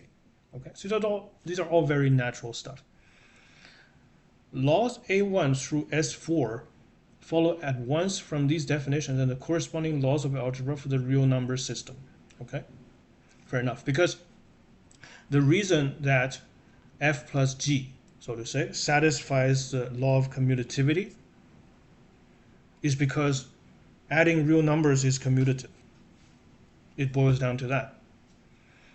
For example, the equation s plus t, I assume s and t are scalars, equals to sf plus tf means that For any a in big A, the function s plus t times f, this is the new function, evaluated a, is equal to the another function sf plus tf evaluated at a. Okay, right? Because it really just boils down to how real number multiplication works. But here, hang on, what's going on? Okay, but here s plus t times f evaluated a equals to s plus t times the value fa. Okay, so how do we go from here to here? Well, that's just the definition of scalar multiplication of a function. So this equality follows from the definition of a scalar multiplication of a function right here. Okay, and then we can apply the law of distributivity. Right? So fa is real valued. S plus t times fa, we can use the law of distributivity, once again, property of real numbers. And then we see, oh, this is just the definition of sf evaluated at a, tf evaluated at a, and lastly, we use the definition of summing two functions. So it's a trivial proof. Where we have used the definition of scalar multiplication in R4, hang on, well, why RA? Okay, RA, not R4. Yeah, it makes sense. This is the definition of addition in RA. This is the definition. This is not the definition. It's here. This is the definition of addition in RA. This is the definition of scalar multiplication in RA. The distributive law in R and the definition of scalar multiplication in RA and the definition of addition in R in that order. Yes. Thus we have S2 and other laws follow similarly. Okay, so I would say this is a rather detailed exposition. I would imagine books of this level to simply gloss over this material. But yeah, as you can see, it's being very careful. It justifies the reason of each equality as we just did. Okay. The set A can be anything at all. Yes, that's certainly correct. It has nothing to do with A, because when we're dealing with scalar multiplication and addition, it all boils down to adding the real numbers, that is, adding things in the codomain. Right? The set A really can be any set. Well, perhaps not the empty set. Right? If A is R, then V equals to RR. This is the vector space of all real value functions of one real variable. Makes sense? If A is R times R, that's a Cartesian product. So this is the space of all real value functions of two real variables. Okay? Makes sense? And here we're introducing a notation.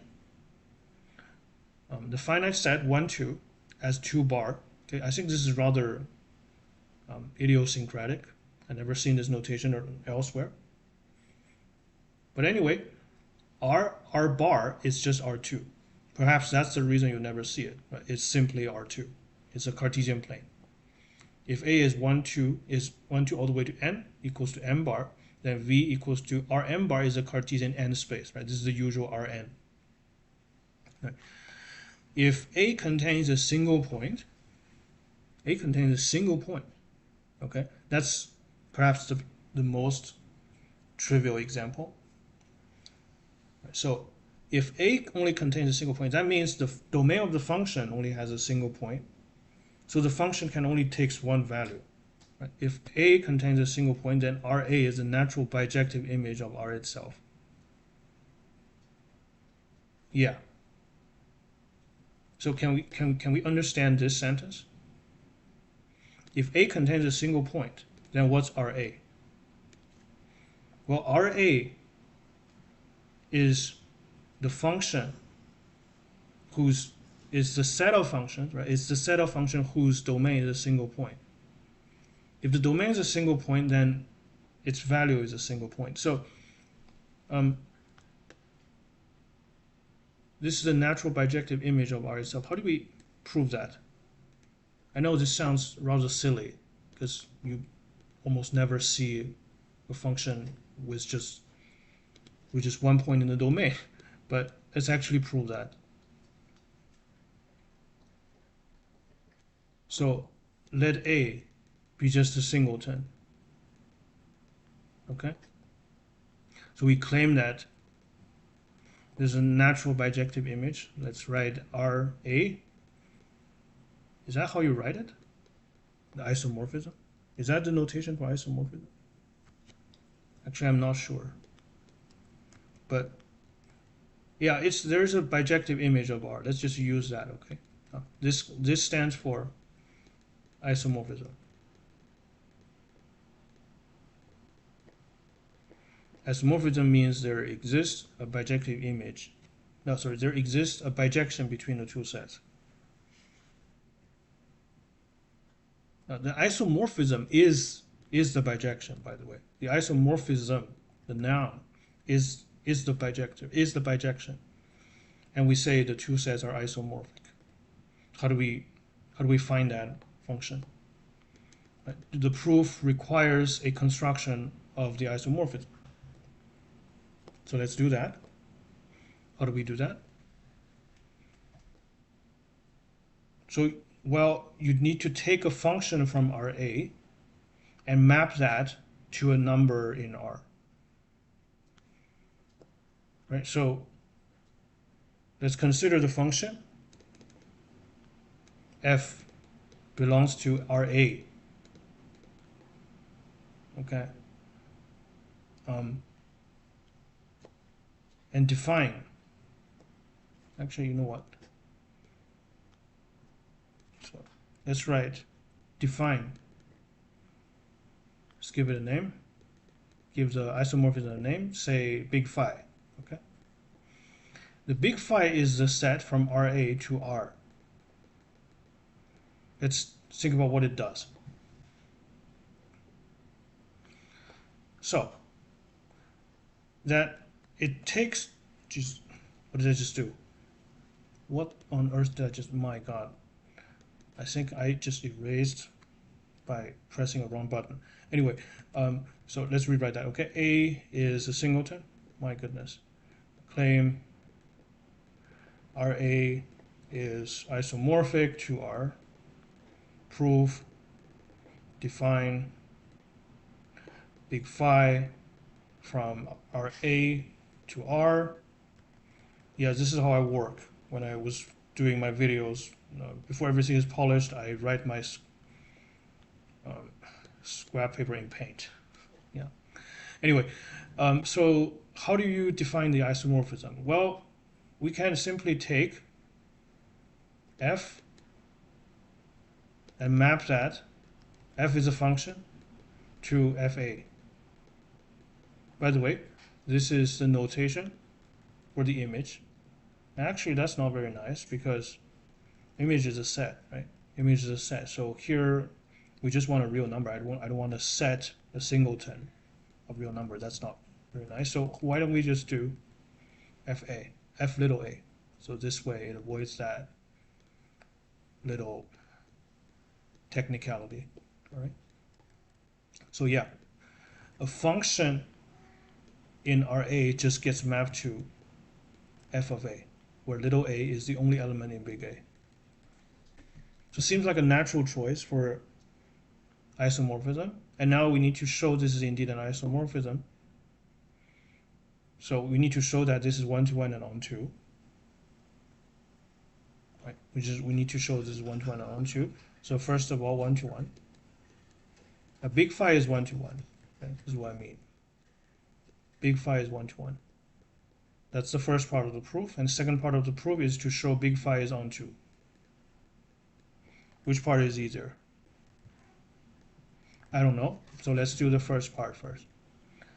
Okay, so phi is one-to-one. This means that if we take two different functions, their image under big phi should be different. Or we can do the contrapositive, assuming that the output of big phi is the same, then the input must be the same. You know what? Let's use the forward direction. Suppose we have F1 and F2 in RA. Okay, actually, let's write let better wording. Let F1, F2 in RA. Not okay. Why did I write not belong to? I must be really tired today. But doesn't matter. We'll keep our style clean. Okay. So this is two functions in RA. Suppose F1 does not equal to F2. And we want to show that, need to show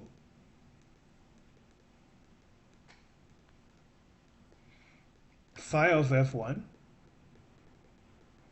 does not equal to phi of F2. Okay? So how do we do that? Well, from the assumption, since F1 is not equal to F2, F1 of A does not equal to F2 of A. Right? Because big A only has one element, right? If F1A is equal to F2A, that means they're the same function, which is against the hypothesis. But what is F1A? Well, F1A, by the definition of big phi, is just big phi of F1. And F2A, by definition of big phi, is just big phi of F2. So we're done. So this proves that big phi is 1 to 1. Okay, so big phi is 1 to 1. A basketball, I don't know what that means. Okay, apparently this proof have scared away a lot of people or bored the heck out of a lot of people, one of the two. But it doesn't matter. This is how I'm not trying to kind of do anything artificial. This is how I read math books. Okay. Anyway, and phi is onto. What does that mean? Okay, what's the definition of onto?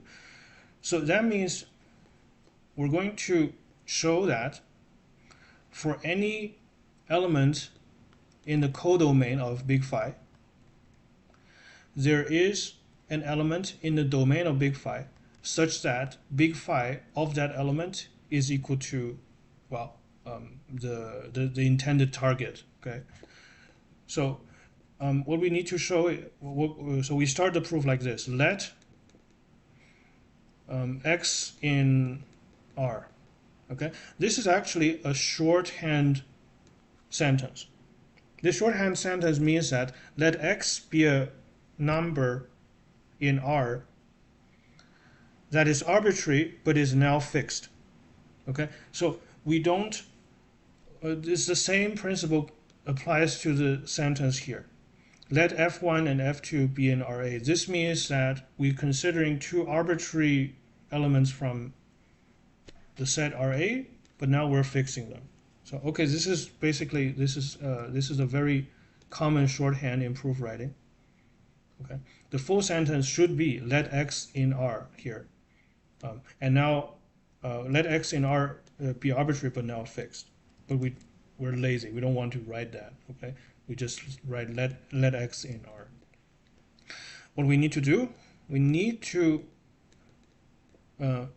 show, or we can say we need to exhibit f in the set RA such that the value or the image of f under big phi is equal to x.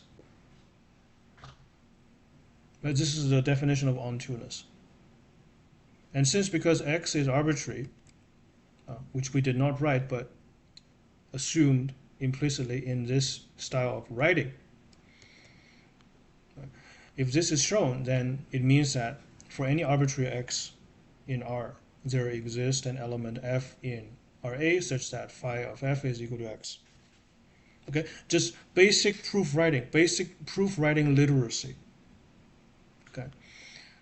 So anyway, here we're doing we need to find this f. How do we do that?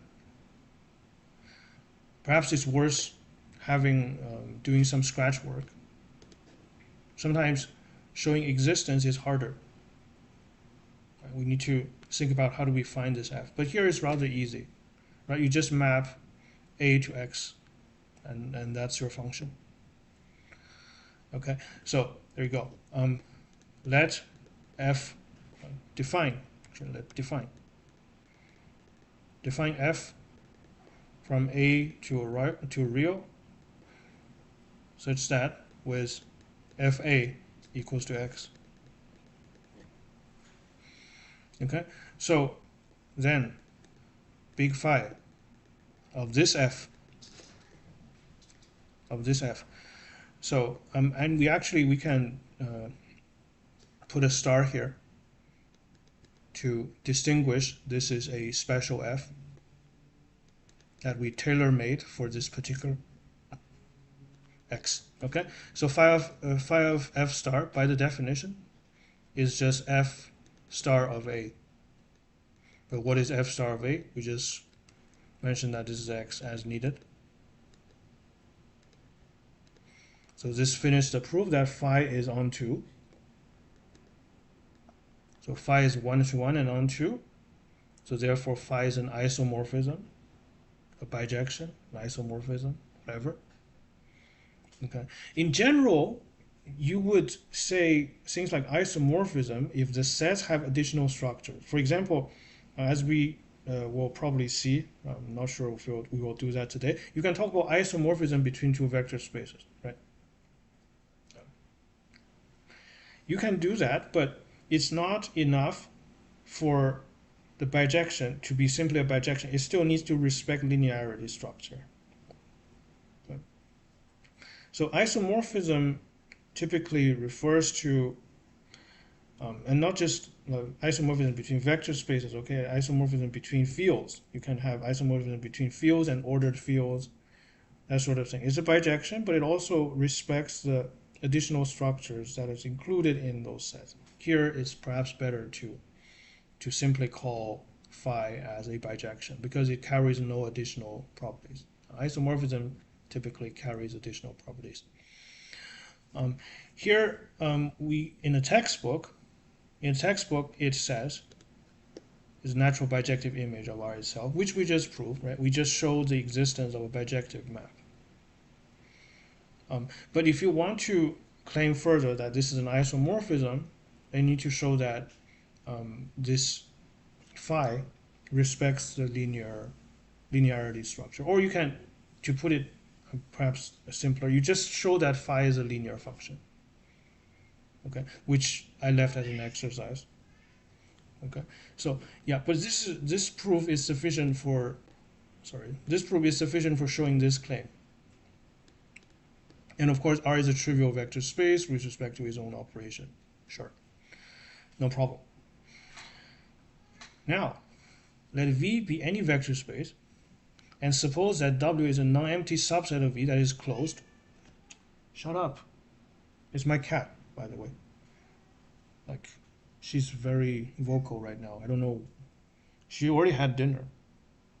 Anyway, she probably wants to play. Okay.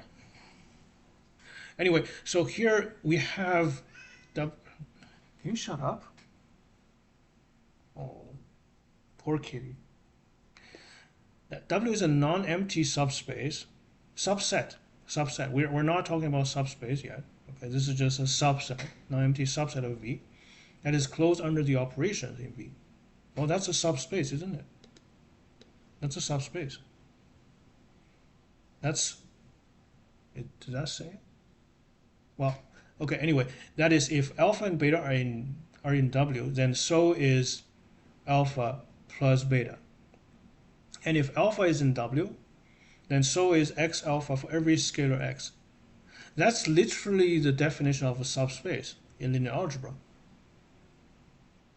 Or you can treat that as a theorem.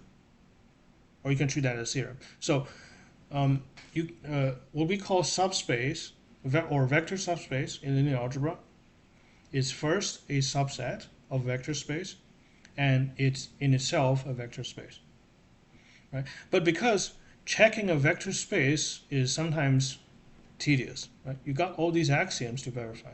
It's not the most fun thing to do. In principle, you should always be able to do that. But here, there's a shortcut. It basically says, if you have a subset, a non-empty subset of a vector space, and if you can check that addition is closed and scalar multiplication is closed, then it's a subspace. Even though for some reason it does not mention the word subspace. For example, let V be the vector space RAB. Okay, RAB, let's practice this notation. This means that this means the set of all real value functions on the closed interval AB. Right? And let W be the set of CAB, be all the continuous real value functions on A to B. Okay, that's a subspace. That's a subspace. And I think we did something similar in our videos recently. What did we do? Well, we talk about the variance bias decomposition. So this is our setup. We have a Hilbert space of L2 random variables. This big space, okay, the universal space. This universal space consists of L2 random variables that potentially depends on both the training data and the testing data. So that's the big space. And here we have a subspace HD. HD is the vector subspace of L2 random variables that can only depend on the the training data. That's the subspace. Okay, already we have an application for this point of view. And as it turns out that, let's say this is the new observation, Y. You can consider Y as a z-test data set.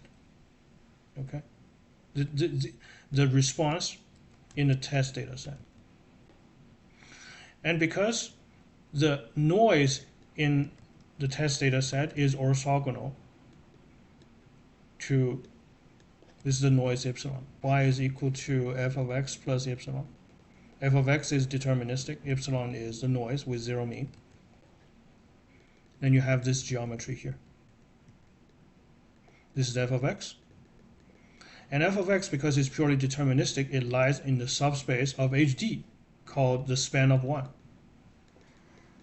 Right? The deterministic function, it does not depend on any, it does not depend on any particular outcome, omega. So there's that. So this is the geometry of the irreducible error in machine learning. Right? I covered this stuff already. I shouldn't probably go over that because I'm just salty that video didn't get many views. I'm no worries at all. I'm just kidding.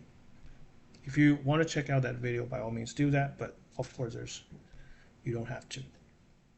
Anyway, I think it's just a nice example of a vector subspace in action. Right? We have two subspaces actually, the span of 1 and HD.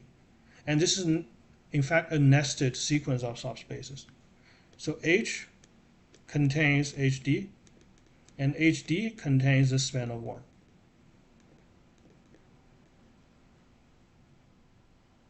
Okay. HD are functions that depend on the testing data only.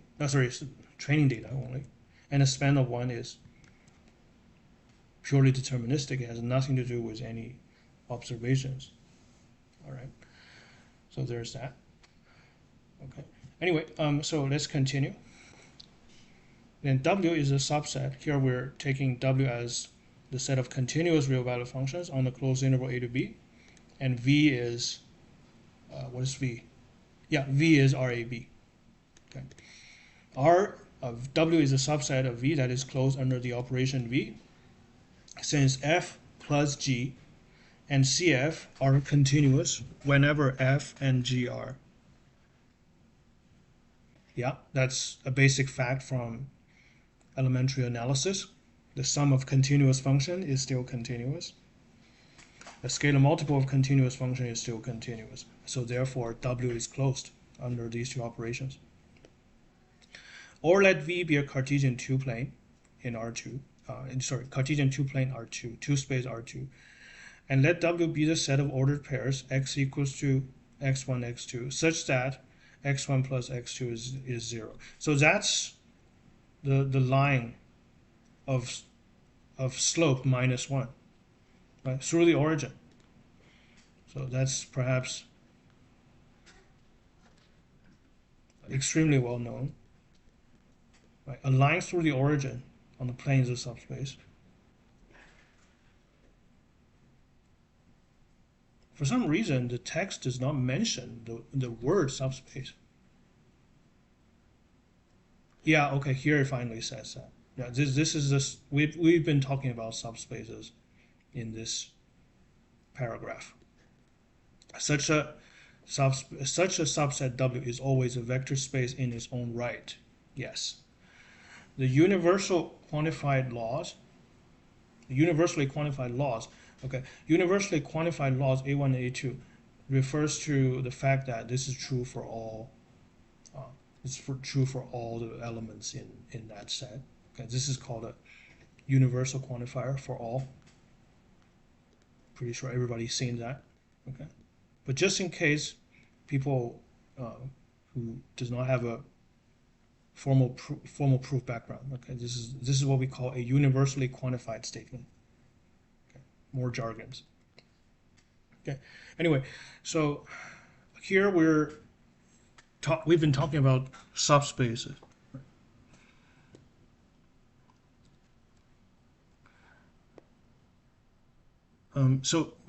This is a sketch of proof.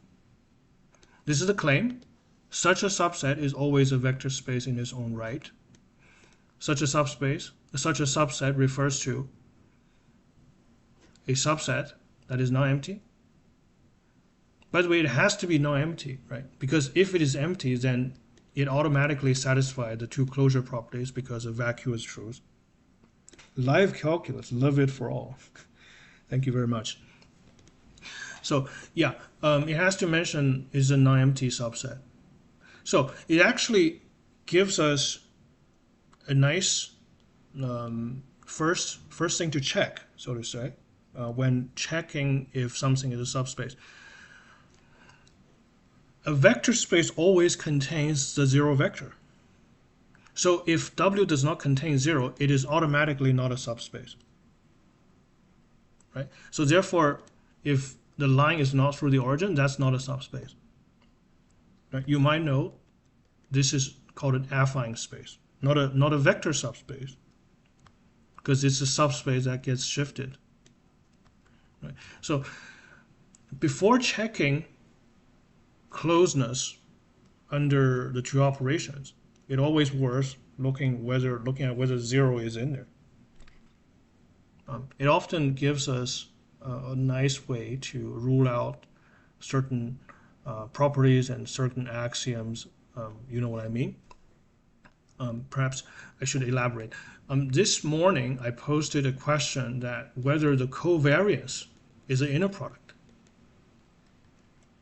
Whether the covariance is an inner product, and only 1 in 5 people got it right. So this is the question. Exactly 1 in 5 people got it right. Is the covariance an inner product? Well, it feels like an inner product because it's symmetric. It's positive definite, positive semi-definite, and that's the issue. It's not positive definite. Inner product needs to be positive definite. Means if the inner product with itself is 0, it has to be 0. So it turns out that if you take the covariance of itself, of a random variable as itself, it means the variance is 0. So variance is 0, that means it has no variability, right? So it's called degenerate. And you can formally prove this using the Chebyshev's inequality. So it's a constant. with probability 1, but it's not necessarily 0, so it's not. On L2 space, the inner product we've been using is the expected value of x times y, not the covariance. Even though the covariance, if you consider the zero mean subspace of L2, right? Think about that. The random variables that are L2 and has zero mean forms a subspace. You can check the two closure properties. Right? If x and y has zero mean, then x plus y also has zero mean.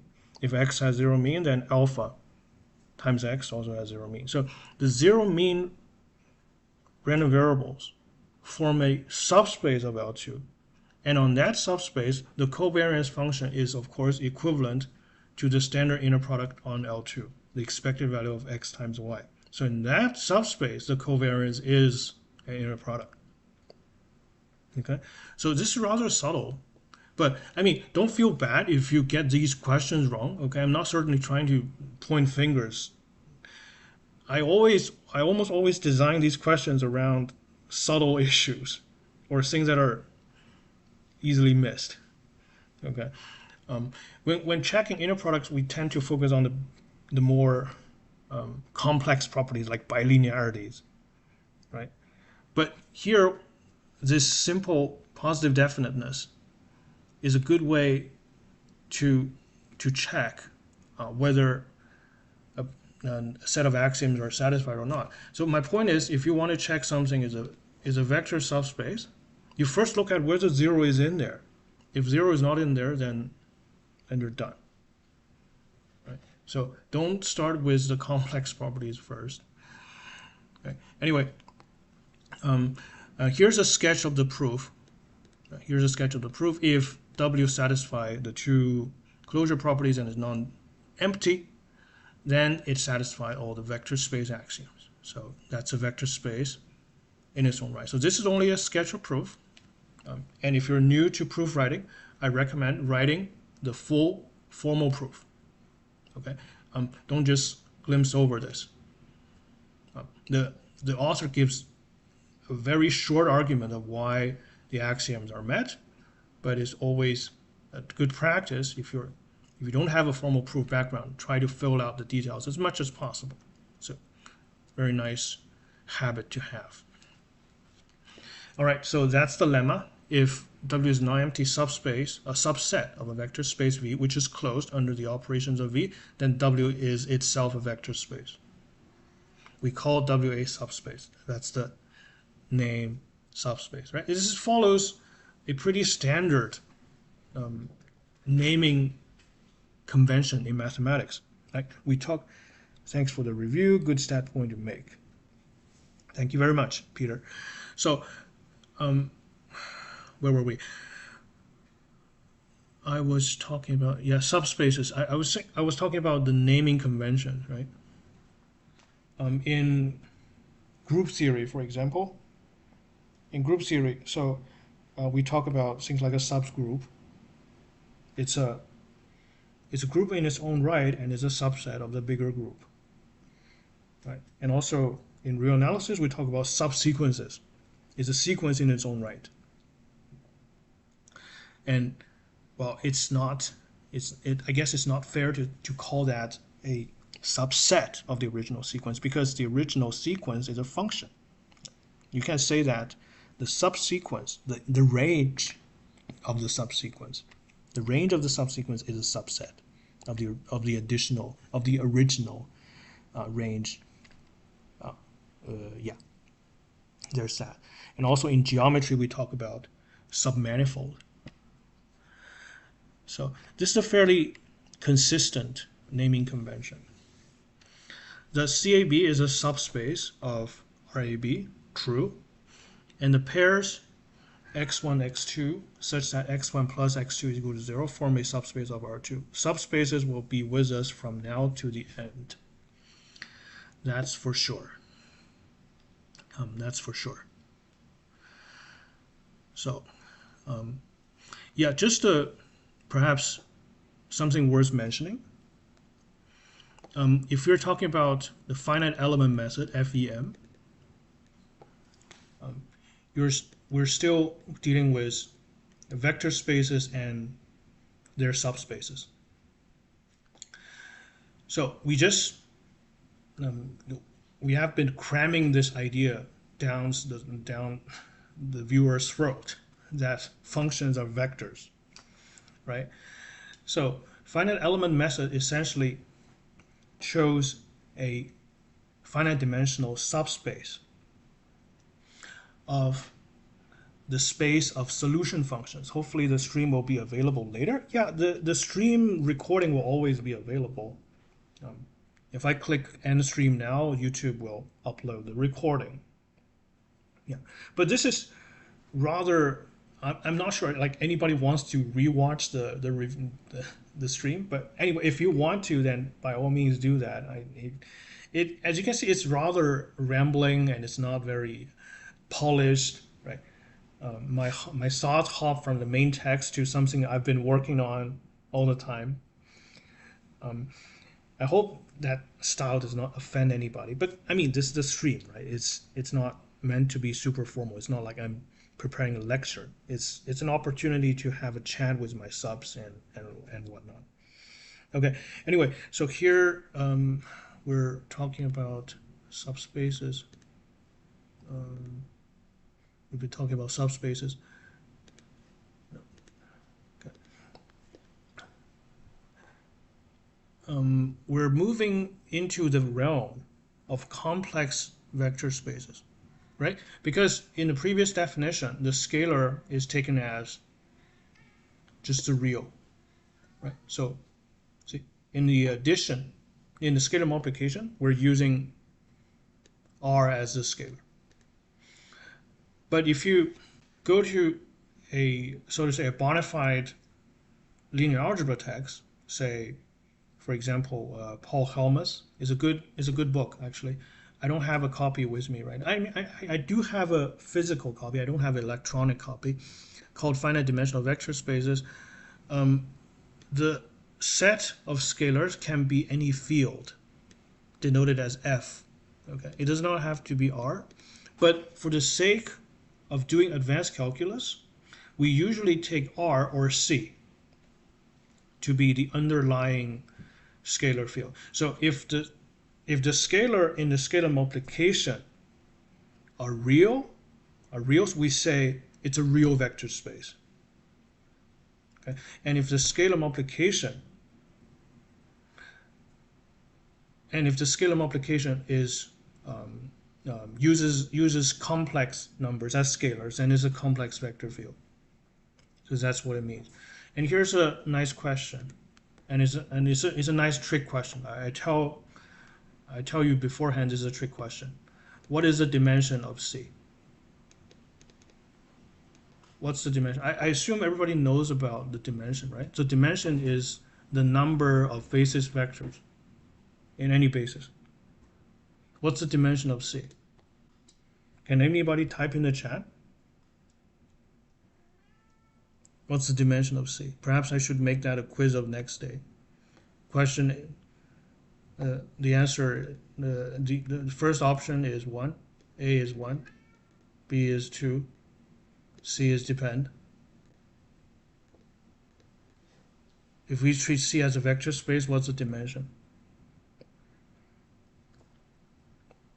Well, it should be depend, right?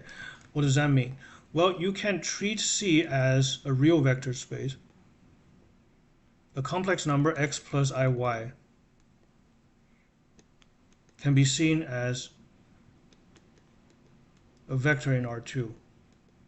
If you multiply z by alpha, where alpha is real, okay? If alpha is real, then z alpha is just scaling this x and y vector. So you can absolutely multiply a complex number by a real number. So if you're taking the scalar field, the underlying scalar field in the vector space C as real, then the dimension is 2. But if you're taking the scalar field as C, then it's one-dimensional. That's one-dimensional because the basis is you can take 1. If you're taking the field F to be C, then the number 1 is a basis. Right? Because if you multiply any complex number, you just get, well, you know what I mean? Sorry, this is C is equal to the span of 1. If you take the scalar field to be C, then C is just the span of 1, so C is one-dimensional. Right. So really, this is the trick question. The dimension of C is a trick. It depends. It depends on the underlying scalar field. So we always, that's why we regard the vector field Cn. Okay, if we just write Cn, that's considered as n-dimensional, not 2n-dimensional. Because when we write Cn, we automatically, implicitly assume that the underlying scalar field is C. Okay, all right. That's a nice trick question. So the laws, there's an analogous notion of complex vector fields for which scalars are complex numbers. Then the laws S1 through S4 refer to multiplications by complex numbers, and the space CA. What's CA? Well, CAs are complex valued functions on the set, defined on the set A, where A can be any set. Right? In fact, if the reader knows what we mean by a field F, we could give a simple general definition of vector space over F, which we just mentioned, where scalar multiplication is by the elements of F. So the field is an algebraic structure that allows us to do the 4 arithmetic operations learned in elementary school: plus, minus, multiplication, and division. Right? So it really boils down to 2 operations when we discuss a field. You just need addition and multiplication, because subtraction is addition with the additive inverse, and division is multiplication with the multiplicative inverse. Right? So that's the basic structure of a field. Right? You have a field axiom, you have a set of field axioms. I think I listed a subset of them in some of my previous stream when we were dealing with that Dedekind cut. I was trying to prove the Dedekind cut satisfies all the ordered field axioms. Right? It was fun. Still haven't finished. Right? Anyway, so that's the field. That's the field. The simplest possible field is the set 0 and 1. Right? It's just the simple 0 and 1. So 0 is the additive identity, which you need always in a field, and 1 is the multiplicative identity. So 0 and 1 together forms the simplest field possible. Okay.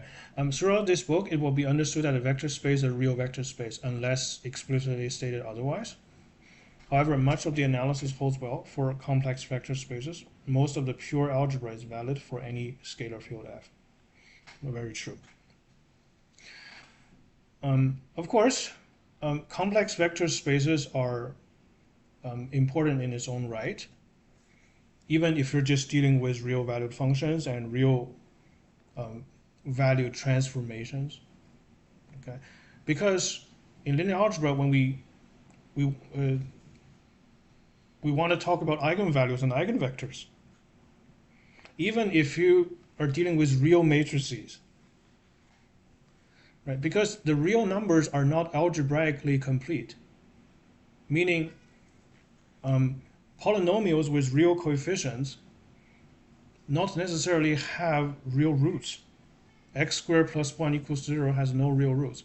Right? So complex number comes to the rescue. This way, you can always talk about. You can always talk about. I mean, eigenvalues always exist. This way, eigenvalues always exist. Otherwise, even if you're only interested in real matrices or real vector spaces, complex numbers eventually creeps in. So that's why it's a nice. Perhaps it's all. I think it should be standard practice to start from Cn in linear algebra instead of Rn. I guess Rn is more intuitive. People somehow still gets a little bit iffy when dealing with complex numbers, especially for beginners. Because, I mean, I'm going off a side tangent here. This is a stream after all. For a beginner, complex numbers feels artificial, feels made up. After all, the terms imaginary and complex is in the terminology. It feels, well, complex numbers are complex, are complicated, and it's imaginary. It's not. It's made up, right? So it's unnatural. And the real number is the trivial, and the real number is just the things on the line. What's there to explain about that, right? So for the beginner, my point is, for the beginners, I'm not laughing at those people. Okay, I was one of them.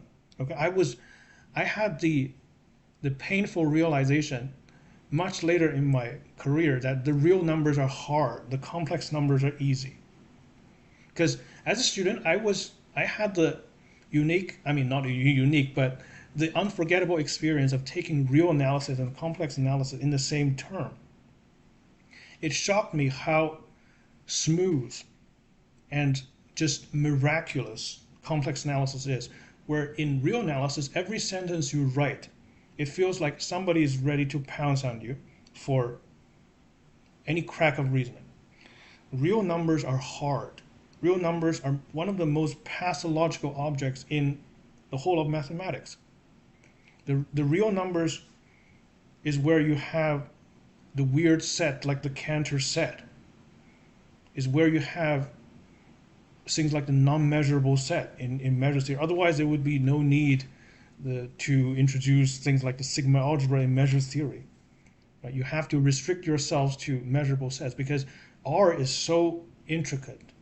If you look close enough, that pathologies arise. So the real numbers are hard, and that's historically the case because the jump from rational to real wasn't really complete for over 2,000 years. And if you have the real, the complex numbers are almost immediately obtained.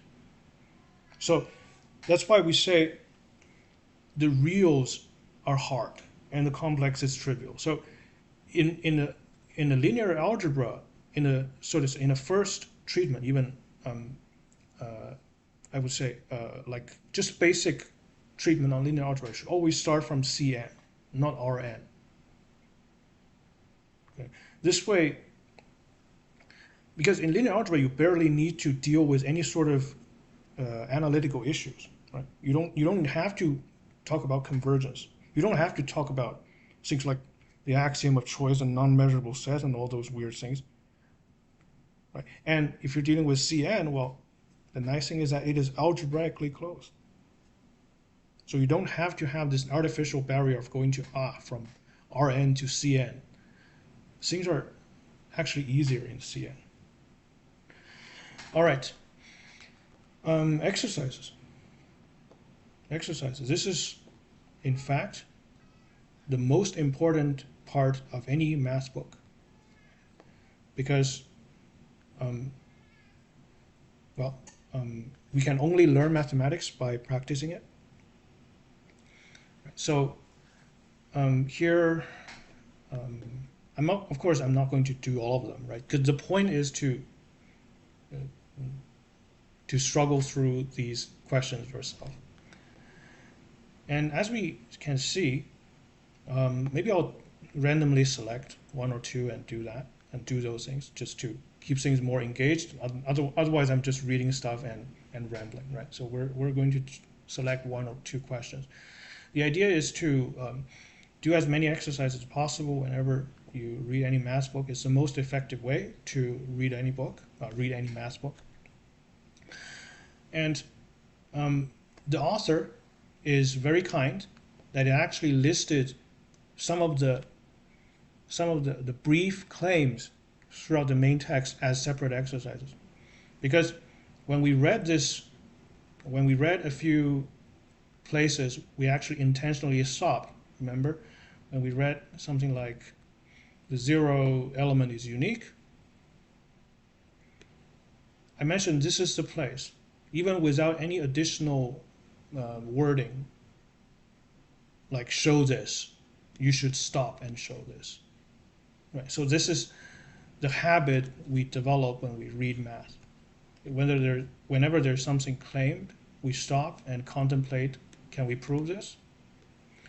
Even if we cannot prove that on the spot, some sort of mark should be made along the text, like a question mark or to be proved symbol along the way, right? Because this book is still, even though it's Harvard Math 55, this is still considered as a first introduction, or at least elementary treatment. So it actually listed proving this in the exercises. But as we go further into advanced mathematics, it's sometimes not, these aren't listed as explicit exercises, if that makes sense. Exercises can be embedded or hidden in the main text all the time. And in fact, if you, for example, I was reading a book on information geometry, and by the way, it's a good book, by the way, and I have to recommend that to all of you guys, because people have been asking me to make videos on information geometry. It's called information geometry and its application. So this is the book, Information Geometry and Application, by the Japanese mathematician Amari. I'm currently reading this book. So it's a very nice book because it's very accessible. It does not assume background in differential geometry and barely any measure theory. But there's an issue, okay? And it's not really an issue because based on considering its level, it's not really an issue. It's more like a monograph. It's not a textbook, so it does not have any explicit exercises. So the point I'm trying to strike home is when we read, it's a skill to spot which claims are implicit exercises. Okay, so here the textbook is actually very friendly. It lists the implicit exercise as one of the exercises after the main section. So we should be able to develop this skill. That's my point. Nice. Did I just did my on info geometry? Nice. Yeah, it's a nice topic, and it's somewhat controversial for some reason because people have been arguing that even though information geometry is beautiful, it's still it gives insights to many statistical and machine learning algorithms. Right, I'm going off a tangent again. So information geometry can be insightful, but the main machinery of differential geometry is rather restrictive, so to say, for practical models. Things like hierarchical models, and sometimes you have to deal with mixture models. Differential geometry do not accommodate them very well. So when it works, it gives nice interpretation and suggest new directions of extending those methods. And by the way, we will in one of the upcoming videos we will do a geometric interpretation of the famous Cramer-Rawls inequality. So we just go over that. Just to give a brief glimpse of what's coming next on the channel. It's a standard result. Okay, it's a standard result called hang on, where's that? Enroll about Wikipedia. Do you have a Wikipedia page for that? Yes or no? Actually, for some reason, it doesn't. Anyway, so if we just look at Google AI, yeah, this is correct. So for unbiased estimator, the variance has a minimum. I mean, not necessarily minimum because the inequality may not be attainable. Okay, we'll give a geometric interpretation of that. And not just interpreting an existing result, we'll give an extension. So geometry, when it works in, for example, statistics and probability theory, it is very insightful, which a lot of you guys found based on the reception I got from my videos. However, I would not claim to be I would avoid claiming it to be a silver bullet, okay? Because right now this is still very much an area of active research, information geometry. So congratulations to Besusp. Sorry, I'm butchering your name. You did your bachelor dissertation on information geometry. Very nice topic. What is the point of learning all of this when AI is so good? We're cooked. Well, the problem is, do you guys want to hear this?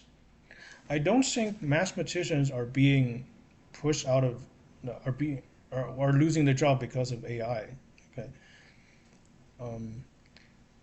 because AI cannot decide what results are interesting. This is a very human judgment. I mean, AI, right now, AI can still make mistakes. Let's assume there's a perfect AI who can just prove theorems automatically. You just give it a bunch of axioms and it will prove theorems automatically without any mistakes. It will be a perfect AI in the world. It will still not replace mathematician. Why? Because what results survive the canon selection is a human decision. AI cannot decide what results are interesting versus what results aren't, because it has no desire. It has no desire. It's a very subjective thing. The thing is, let's just put it this way: there are uncountably infinitely many functions that is imaginable. But how many functions do you actually learn from high school to university to PhD? How many functions do we actually learn? A handful at most, right? So AI can, if AI is advanced enough, which we imagine, you can give a theory of any function. You can use AI to give any theory function, but the problem is, who cares? And if a theory is developed and nobody cares, it's the same as non-existent, right? I desire to live, do not. Yeah, mathematicians survived the invention of the calculator. Yeah, that's true. That's true. And the thing is, I've been kind of subtly, and sometimes not so subtly, driving this point home that mathematics is a human affair, even though sometimes the presentation aims to erase that origin. I think all technical fields are cooked. Well, it would certainly transform the field and the labor allocation, so to say. Because just like the advent of calculator has not made mathematicians obsolete, I don't think AI would. The thing is, pretty much all the math historically have been applied mathematics. Pure mathematics did not really exist until, I guess, Gauss. Okay, historically, all the maths are applied mathematics, and during periods like World War II, mathematicians often not often, but pretty much always have to take on additional responsibilities like participating in calculations for the military or for the government in some public projects. And many people hated that. They did not like this additional responsibility. And right now, pure mathematics can exist on its own. This is a surplus created by the generations of work by all the mathematicians. Right? So that's the cat. My goodness. Can you stop? Okay. You know what? One of the reasons I decided to be a cat owner years ago instead of a dog owner is the idea that I thought cats are less clingy. Okay, they're more independent, so they say. Anyway, I should stop complaining about cats. Back to the math. Let's do a question. So why don't we do question 9? Show that the set of triples in R3 such that x1 minus x2 plus 2x. Actually, you know what? I'll let you guys pick a question and I'll do it because I really have a hard time picking a question. My goodness. Sounds like the cat wanted to play actually. I heard 3 once. Yeah, I know. I should probably leave at 10. So that's 40 minutes away. So, do you guys want to pick a question? Or if you don't, then I'll do one. What's the use of the math we don't understand? I think we're, okay. We don't understand. I think we're cooked in that we will have to work a lot harder to make genuine progress. Well, depending on what kind of work is harder, right?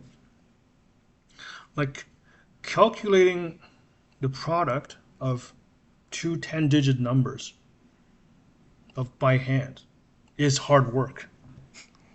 Right? It is hard work. But it's not mathematically interesting.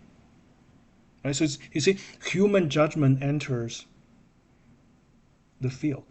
I just called something uninteresting. AI has no such preference. Right? So AI allows for rapid exploration of ideas, I would say. And it's still up to humans to judge which ideas are fruitful and quote-unquote interesting and what's not. Right? So it will transform the nature of the work. More innovative would be more precise word. What's the fun if the only role left for human is to point at the AI an interesting problem and pick and choose what results are interesting? Well, I guess part of the fun in mathematics is problem formulation. You can call it that way, right? If you frame your questions in a correct setting, that's already very productive work. Right? I think I mentioned that in one of my videos. I'm shamelessly promoting all of my videos in the stream. I said that in one of my videos on the contraction mapping principle.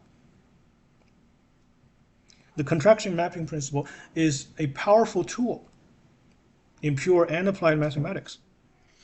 For example, proving certain existence result. Like the existence, please, it looks interesting. Okay, I'll do that after I finish this ramble. So I was saying in that video that it is often 90% of the applied work to select the right setup. And the proofs in the right setup is straightforward. But to get that right setup requires a lot of trial and errors. Right? So in the contraction mapping video, showing a map is a contraction, satisfies a contraction inequality is not hard typically. But the hard part is to select the right function space on which the contraction mapping is defined. Right? So this is an open-ended question. Right? So if, let's say, automatic theorem proving, I mean, it is a technology available, and also axiom pushing, let's just call it that way. Axiom pushing is something that AI one day becomes perfect at. So all the mathematician needs to do is to select the axioms and see and let the AI deduce where can you go. What are the consequences of those axioms, if that's something that is reachable in the near future. It would still place a lot of mental work on the mathematicians, because selecting the right setup is very tough. Okay.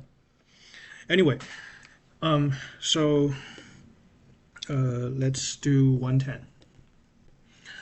Let A be the open interval 0 to 1, and let V be RA. The cat is going absolutely crazy. I don't have the camera on, but she is in my face right now. Okay, let V be RA. Give a point x in 0 to 1. This is open interval 0 to 1. It's not an ordered pair. Let Vx be the set of functions in V that has a derivative at x. Vx be the set of functions that has a derivative at x. All right, so let's draw a picture. Here, okay. So this way you can see the question and my sketches. So this is 0 to 1, open interval. Okay, and this is the xy plane. I'm going to define a function on 0 to 1, real value. And you have a point x in 0 to 1. This is x, right here. And let Vx be the set of function that has a derivative of x. So let's draw an element of that function. So at x, a derivative exists. So let's draw the tangent line. Okay. So near x, the function looks like this. It's tangent to a straight line. And elsewhere behavior, we don't know. It might be even discontinuous. Who knows? Okay. Like this. So that's an element in Vx. This belongs to Vx. So let's call this f. Okay, f belongs to Vx. So let's say. I want to show that Vx is a subspace. Well, to show that as a subspace, we need to check three things. So let's briefly rephrase the question so we can understand it better. So given, so we can always put any question or proposition into this sort of given goal format. Given A equals to the open interval 0 to 1, V is RA, the set of real value functions defined on 0 to 1. Give a point x in 0 to 1, like so. And Vx is the set of functions in V. So it's already a subset of V. Right? So this already tells us that you're dealing with a subset of V, such that V prime of x exists, or equivalently speaking, f is differentiable at x. We want to show that Vx is a subspace of V. Go. Vx is a subspace of V. All right. So let's do that. First, check whether 0 is in there. This is trivial. The function 0, constant function 0, is in Vx, because the function 0 prime of x exists and equals 0. Right? The constant function over the interval 0 to 1 at point x obviously is differentiable, equals 0. Okay, so 1 is in that set, so we can go further. If this is not satisfied, then there's nothing else to do. Second, we want to prove closure under addition.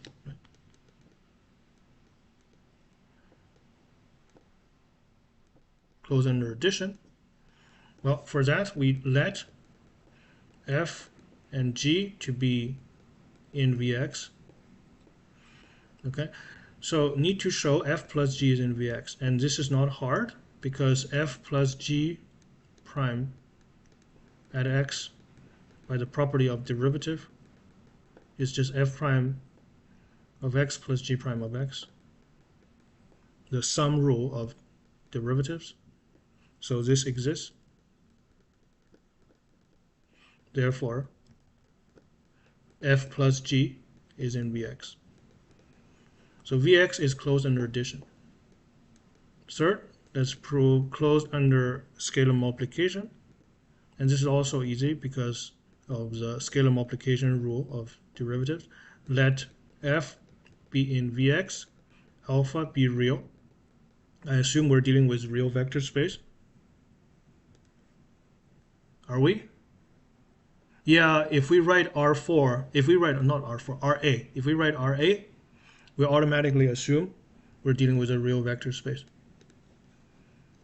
So this is said in the text. It's always worth checking because these are subtle details sometimes we don't pay attention to in the first reading.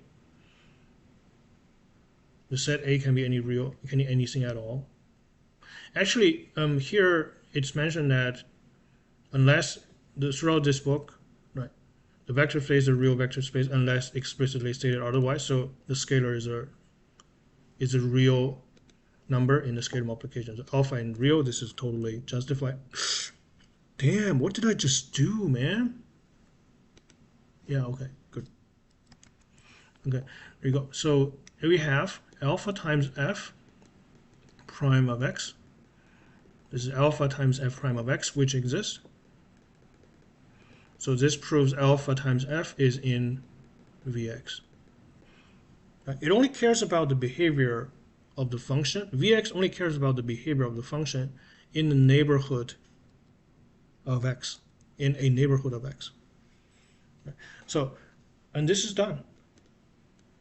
This is done. So if you can show a set is closed under addition and scalar multiplication and is not empty, if you check zero is, if you check that 0 is in there, then it's not empty. So we're done. Okay. Always worth starting from checking whether 0 is in that set. So that's the question. 110. It's not that hard, isn't it? So math 55 is doable after all, huh?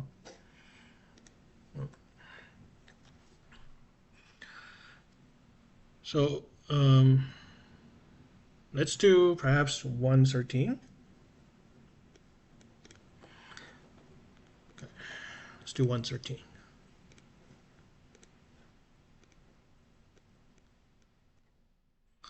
Let V be R2 and let M be a line through the origin with slope K. Okay? Draw the picture. This is V, goes to R2. And this is M, line through the origin with slope K. And this is Y equals to, let's use X1, X2. X1, X2. So X2 is equal to K times X1. So imagine we consider K to be fixed.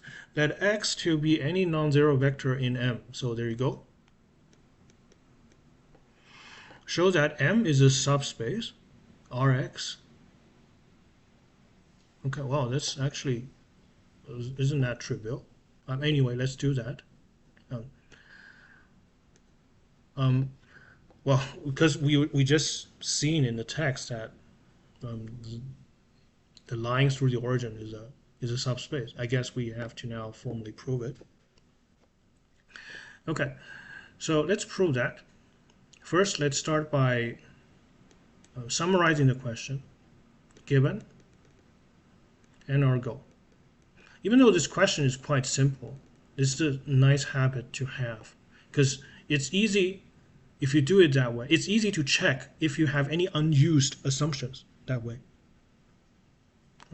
So V is equal to R2. M is, let's write it in the set notation. M is this collection of point x1, x2. I'm using the ordered pair notation. I'm using the bracket notation. I'm not following the text using the angle bracket. Okay. I mean, there's nothing wrong if you do that, I suppose. And sometimes in differential geometry, you often do want to distinguish the notion of a point and a vector. So I suppose it has certain advantage. But I'm just not bothered. I've been writing this for years. It's simply a matter of inertia. x2 equals to k times x1. Okay, and let x be any non-zero vector. Let x be in M, x non-zero. Sure. The goal is to show that M is okay. We don't just need to show that M is a subspace. Okay, that's easy. We need to show that M is equal to this set. We need to show M is a subspace. So here we actually have two questions implicitly. So M is subspace. That's the first part. And second, we need to show M is equal to Rx. Rx, where it is defined as t times x, where t is in real. So it's this very intuitive, right? So if you pick a non-zero vector x here, and if we're multiplying x with any scalar, it will cover the whole line, right? But let's just practice this question as an exercise for checking sets equal, just checking set equality. How about that? Right. So proof. Let's do the subspace part. So M is a subspace. M is a subspace, and this is implicit because the full sentence should be M is a subspace of V. Okay, but here we don't need to be very pedant and say that. Okay, just say M is a subspace. M is a subspace. First, let's check 0 is in there. 0 belongs to M. Simple, because 0 is equal to 0 0, 0 in this situation. Even though this looks confusing, but in practice I never find a scenario where mistaking I never find a scenario where it's a serious error if you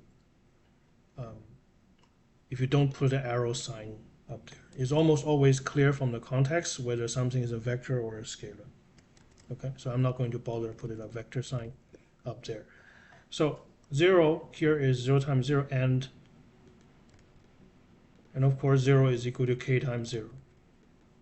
So the condition is satisfied. So 0 is in M. It contains the origin. It literally says it's through the origin. Right, so second, let's write the objective. The objective is closed under addition,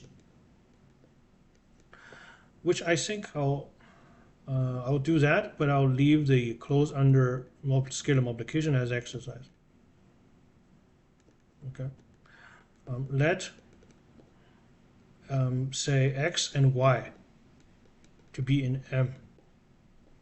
Okay. So x plus y is what? Is x1, x2 plus is x1 plus y1, right? And x1 plus y1, x2 plus y2. X2 plus y2 is equal to k times x1 plus k times x2, which is k times x. No. X. Yeah. K. Y2 is k times y1. My bad. Yeah, this is ugly. So, y2 is k times y1.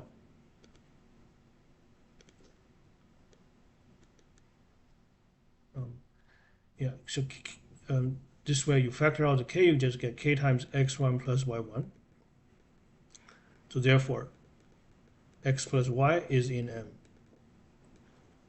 Closure under addition is now proved. Closure under scalar multiplication is left as an exercise. Finally, let's prove the set equality here. Prove the set equality. How do we do that? Well, you do a double containment argument. I think that's fairly standard. So if you want to prove that two sets are equal, in general, you should always do two directions. Unless the equation is so obvious that you can show that elements in, so the property that defines the first set is equivalent to the second set. Okay, so I would always recommend proving set equality using double containment strategy. Okay, so let's first do M is a subset of Rx. Remember, the notation Rx stands for x times the collection of the collection of vectors in the form x times an arbitrary real. So can we do that? Okay, so here x is perhaps use a different letter here because x already has a meaning. Okay, my bad. We should probably use like a z letter here just to avoid the same letter. I totally forgot about this one when I was doing the subspace proof because you don't need this x for the subspace, right? So to avoid confusion, let's change everything here to z, okay? And so on. So M is a subset of Rx. How do we prove that? Well, you start. This is called element chasing. You start from an arbitrary element in the smaller set, and you show that it belongs to the bigger set, right? So let x. No, I don't want to use x. Let y to be in M. Okay. So this way, y2 is equal to k times y1. Okay, y2 is equal to k times y1. And here, x equals to x is x1, x2 is fixed. Remember, this is a fixed non-zero vector. And we want to show that y can be written as a scalar times x. So we need to find the t basically, right? To show that y is in Rx, we need to find the t such that y is equal to tx. T needs to exhibit t such that y is equal to t times x. Okay. So, I guess we can do some scratch work. This is also a common strategy when doing proofs. We need to exhibit t, right? So let's try to find that first, and then just verify it works. So, hi Ming, who is hi Vizzy. Vizzies? Hi. Okay. Here we have y, which we take as an arbitrary vector, right? I didn't say y is 0 or not, so perhaps we need to do a case. So, but anyway, let's do some scratch work. Y1, y2, we want that to be t times x1, x2. So y1 and y2 satisfy the relation y2 equals to k times y1. So we have k times y1 on the left hand side, and the right hand side is t times x1, k times x1. So this means we should have y1 equals to t times x1, and y1 times ky1 is tk times x1. Okay, so how do we find t? Well, it seems that t is just y1 over x1, right? Seems that y1 over x1. And this is always well defined because x is non-zero. It says that x is non-zero. So if x is non-zero, then neither x1 and x2 can be zero, because if one is zero, then the other must be zero. Actually, that's not entirely true, is it?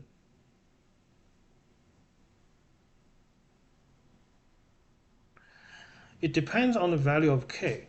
If k is 0, then x2 must be 0. Then x1 must not be 0. So regardless, x1 is not 0. x1 is not 0. Regardless of what k is, x1 is not 0. Can we see that?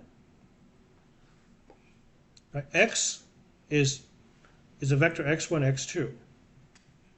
In the question, it didn't say whether the slope is 0 or not. What does r squared mean in v equals to r squared? Oh, this is the plane. Is r times r. Is the set of ordered pairs. Is the set of two tuples, okay? Is a set of two tuples x1 and x2 such that x1 and x2 are both real. It's just a notation for the Cartesian plane. Okay? Good question. So here, what I'm claiming is, it doesn't matter whether k is 0 or not. x1 can never be 0. Why? Because if x1 is 0, then x2 must be 0. Then x is a 0 vector, QED. So x1 is not 0. That's why the expression t equals to y1 over x1 is always well defined. So let's write that. Okay, so since x equals to x1, comma kx1 does not equal to the 0 vector, x1 is non-zero. Let's put that out of the way. And then let's define t star to be y1 over x1. x1 is non-zero, so t star is always well defined. So this number exists. And then let's just check that y is equal to t star times x. So y is equal to y1, y2. Okay, since y2 is k y1, we have vector y1 k y1. Okay, so y1 is also t star times x1. So t star times x1 k t star times x1. Right? Okay. And you just pull out the t star times x1. Oh, actually, we just pull out the t star will be enough. T star times x1 kx1. And of course, kx1 is just x2. So this is just t star times x. So y is equal to t star times x. This equation holds. So the t is now found. So this proves that any element in y is an element in the set r times x. So this finishes the first direction. Okay? Am I boring everybody by doing this proof in such details? Straightforward. People may find that straightforward, but I guess that's part of the point, because I mean, as I said, I never made a video on the basics. I take this opportunity to do some of that, and also chat, hopefully to bridge this with some of my videos. Okay. So anyway, and now we need to do the opposite direction. I think that's easier. You pick an arbitrary vector y in the set Rx. So this just means that y is equal to t times x for some t. Okay. And we need to show that y is in M, and that's not hard. So because of this relation, y1, y2, the ordered pair y1, y2 is t times x1, x2, okay, which is tx1, tx2. So we have the system of equation y1 equals to tx1. I'll finish this question and I'll call it a day because I'm getting tired. Okay, and y2 is k times y1. Why? Because x2 is k times x1, and t times x1 is exactly y1. So that's finished the proof in the other direction. So therefore the two sets are equal, and it finished the whole proof. First, except the one that is left as exercise. So M is a subspace and the two sets are equal. Okay. I think that'll be it for today. Let me know if you guys enjoyed the stream, and if not much is left to be said, I'll close the stream. Okay. So once again, what did we discuss today? This website is a gold mine. So do yourself a favor and check it out. The first book is Advanced Real Analysis, I think, at the level of Folland. Thank you, Ming. Thank you, Vizzy. Thank you for your support. It means a lot. Thank you for the stream. Have a good day or night. It's night here. I'm in Canada, Eastern Standard Time, so it's now 10 p.m. About just 9:45. No, sorry, 9:54. Yeah. Yeah. So do yourself a favor. Check out this website. And this is. By the way, I have seven comments. My goodness. Or love the idea of the series. Enjoy the videos. Thank you for putting it together. I was going to with the Laplace equation, but the stuff you wrote about wave equation. Okay, so that was the post I did for the.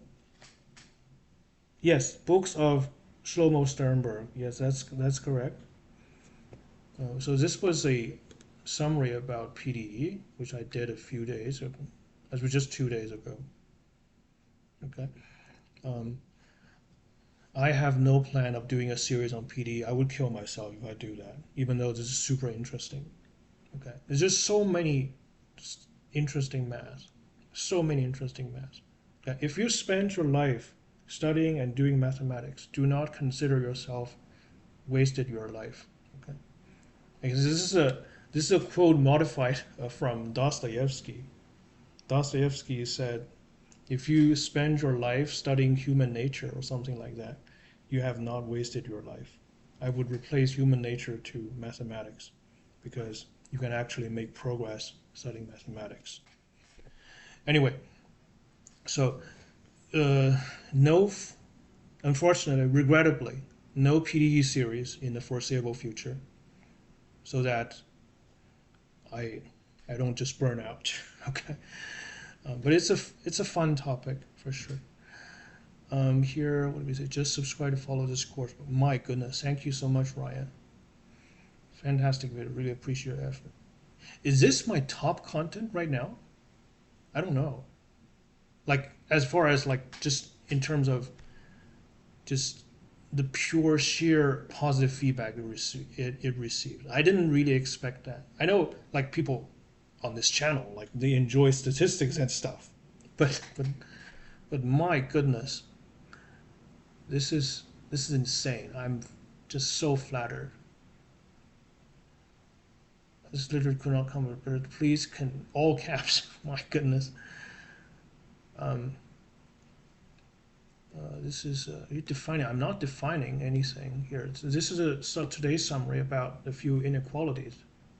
So the nature of my summary, so to say, they're more like a high-level storytelling, if that makes sense. I barely put any formulas in there, if you guys noticed. It's more about the underlying intuition. I'm not defining convexity.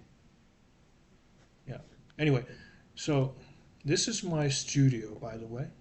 Just a brief glimpse. I'll leave at 10. So just so you guys know, this is the best performing video by a long shot in recent days, perhaps ever.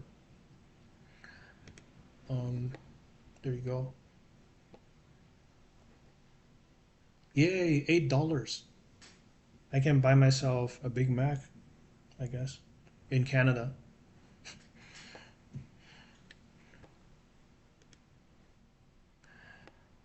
Here, and by the way, is this Ask Studio down? Oh, it's working. Catch me on this video. Does it suggest any potential room for improvement? That's the thing I'm interested in. Gathering comments in this video, getting specific details. This video has seen a massive surge in interest, driven heavily by YouTube recommendations. My goodness. The CTR is currently 5.7. When it first came out, the CTR is 10%, which blew my mind. Okay. So in case you guys don't know, this is the impression click-through rate called CTR. So it tells you, so YouTube first promoted the video to what it considered core audience. So when it first came out, it was over 10%. I was totally blown away. But right now, even 5.7% is very respectable. By my own standards, okay? I know some people might have better, and probably do have better CTR than that. And AVD is also above average. My goodness. This is insane. Retention early drops is expected in the first 30 seconds. This is standard, but some viewers might be intimidated by the technicality of stochastic calculus in the title before they get into the intuitive gambling analogy. Well, what am I supposed to say? That's literally the name of the subject, right? Mid-video rewatch. Notice that retention spike around 9 point. What did I say around that time? Yeah, this is the formal definition of the Ito integral. But because you have to define what's a Brownian motion, or what a Brownian motion is, and the non-anticipation assumption before giving the formula. Otherwise, it's just a meaningless formula. A few viewers asked for more formal proofs. Okay. Double down on this. Please continue. Serious sentiments and most common feedback. Getting the high CTR, there's a clear content gap you're filling. Pinnable Q&A. Okay. Yeah, a part 2 is definitely coming next week. Yeah, that's for sure. Okay. So thank you guys very much for all your support. This has been incredible. I mean, yeah, just about a month ago, I was having around 33K subs, and I wasn't expecting much. It's been like that for months, if not years. Okay. Anyway, seriously, I should really take care of my cat and go to bed. All right.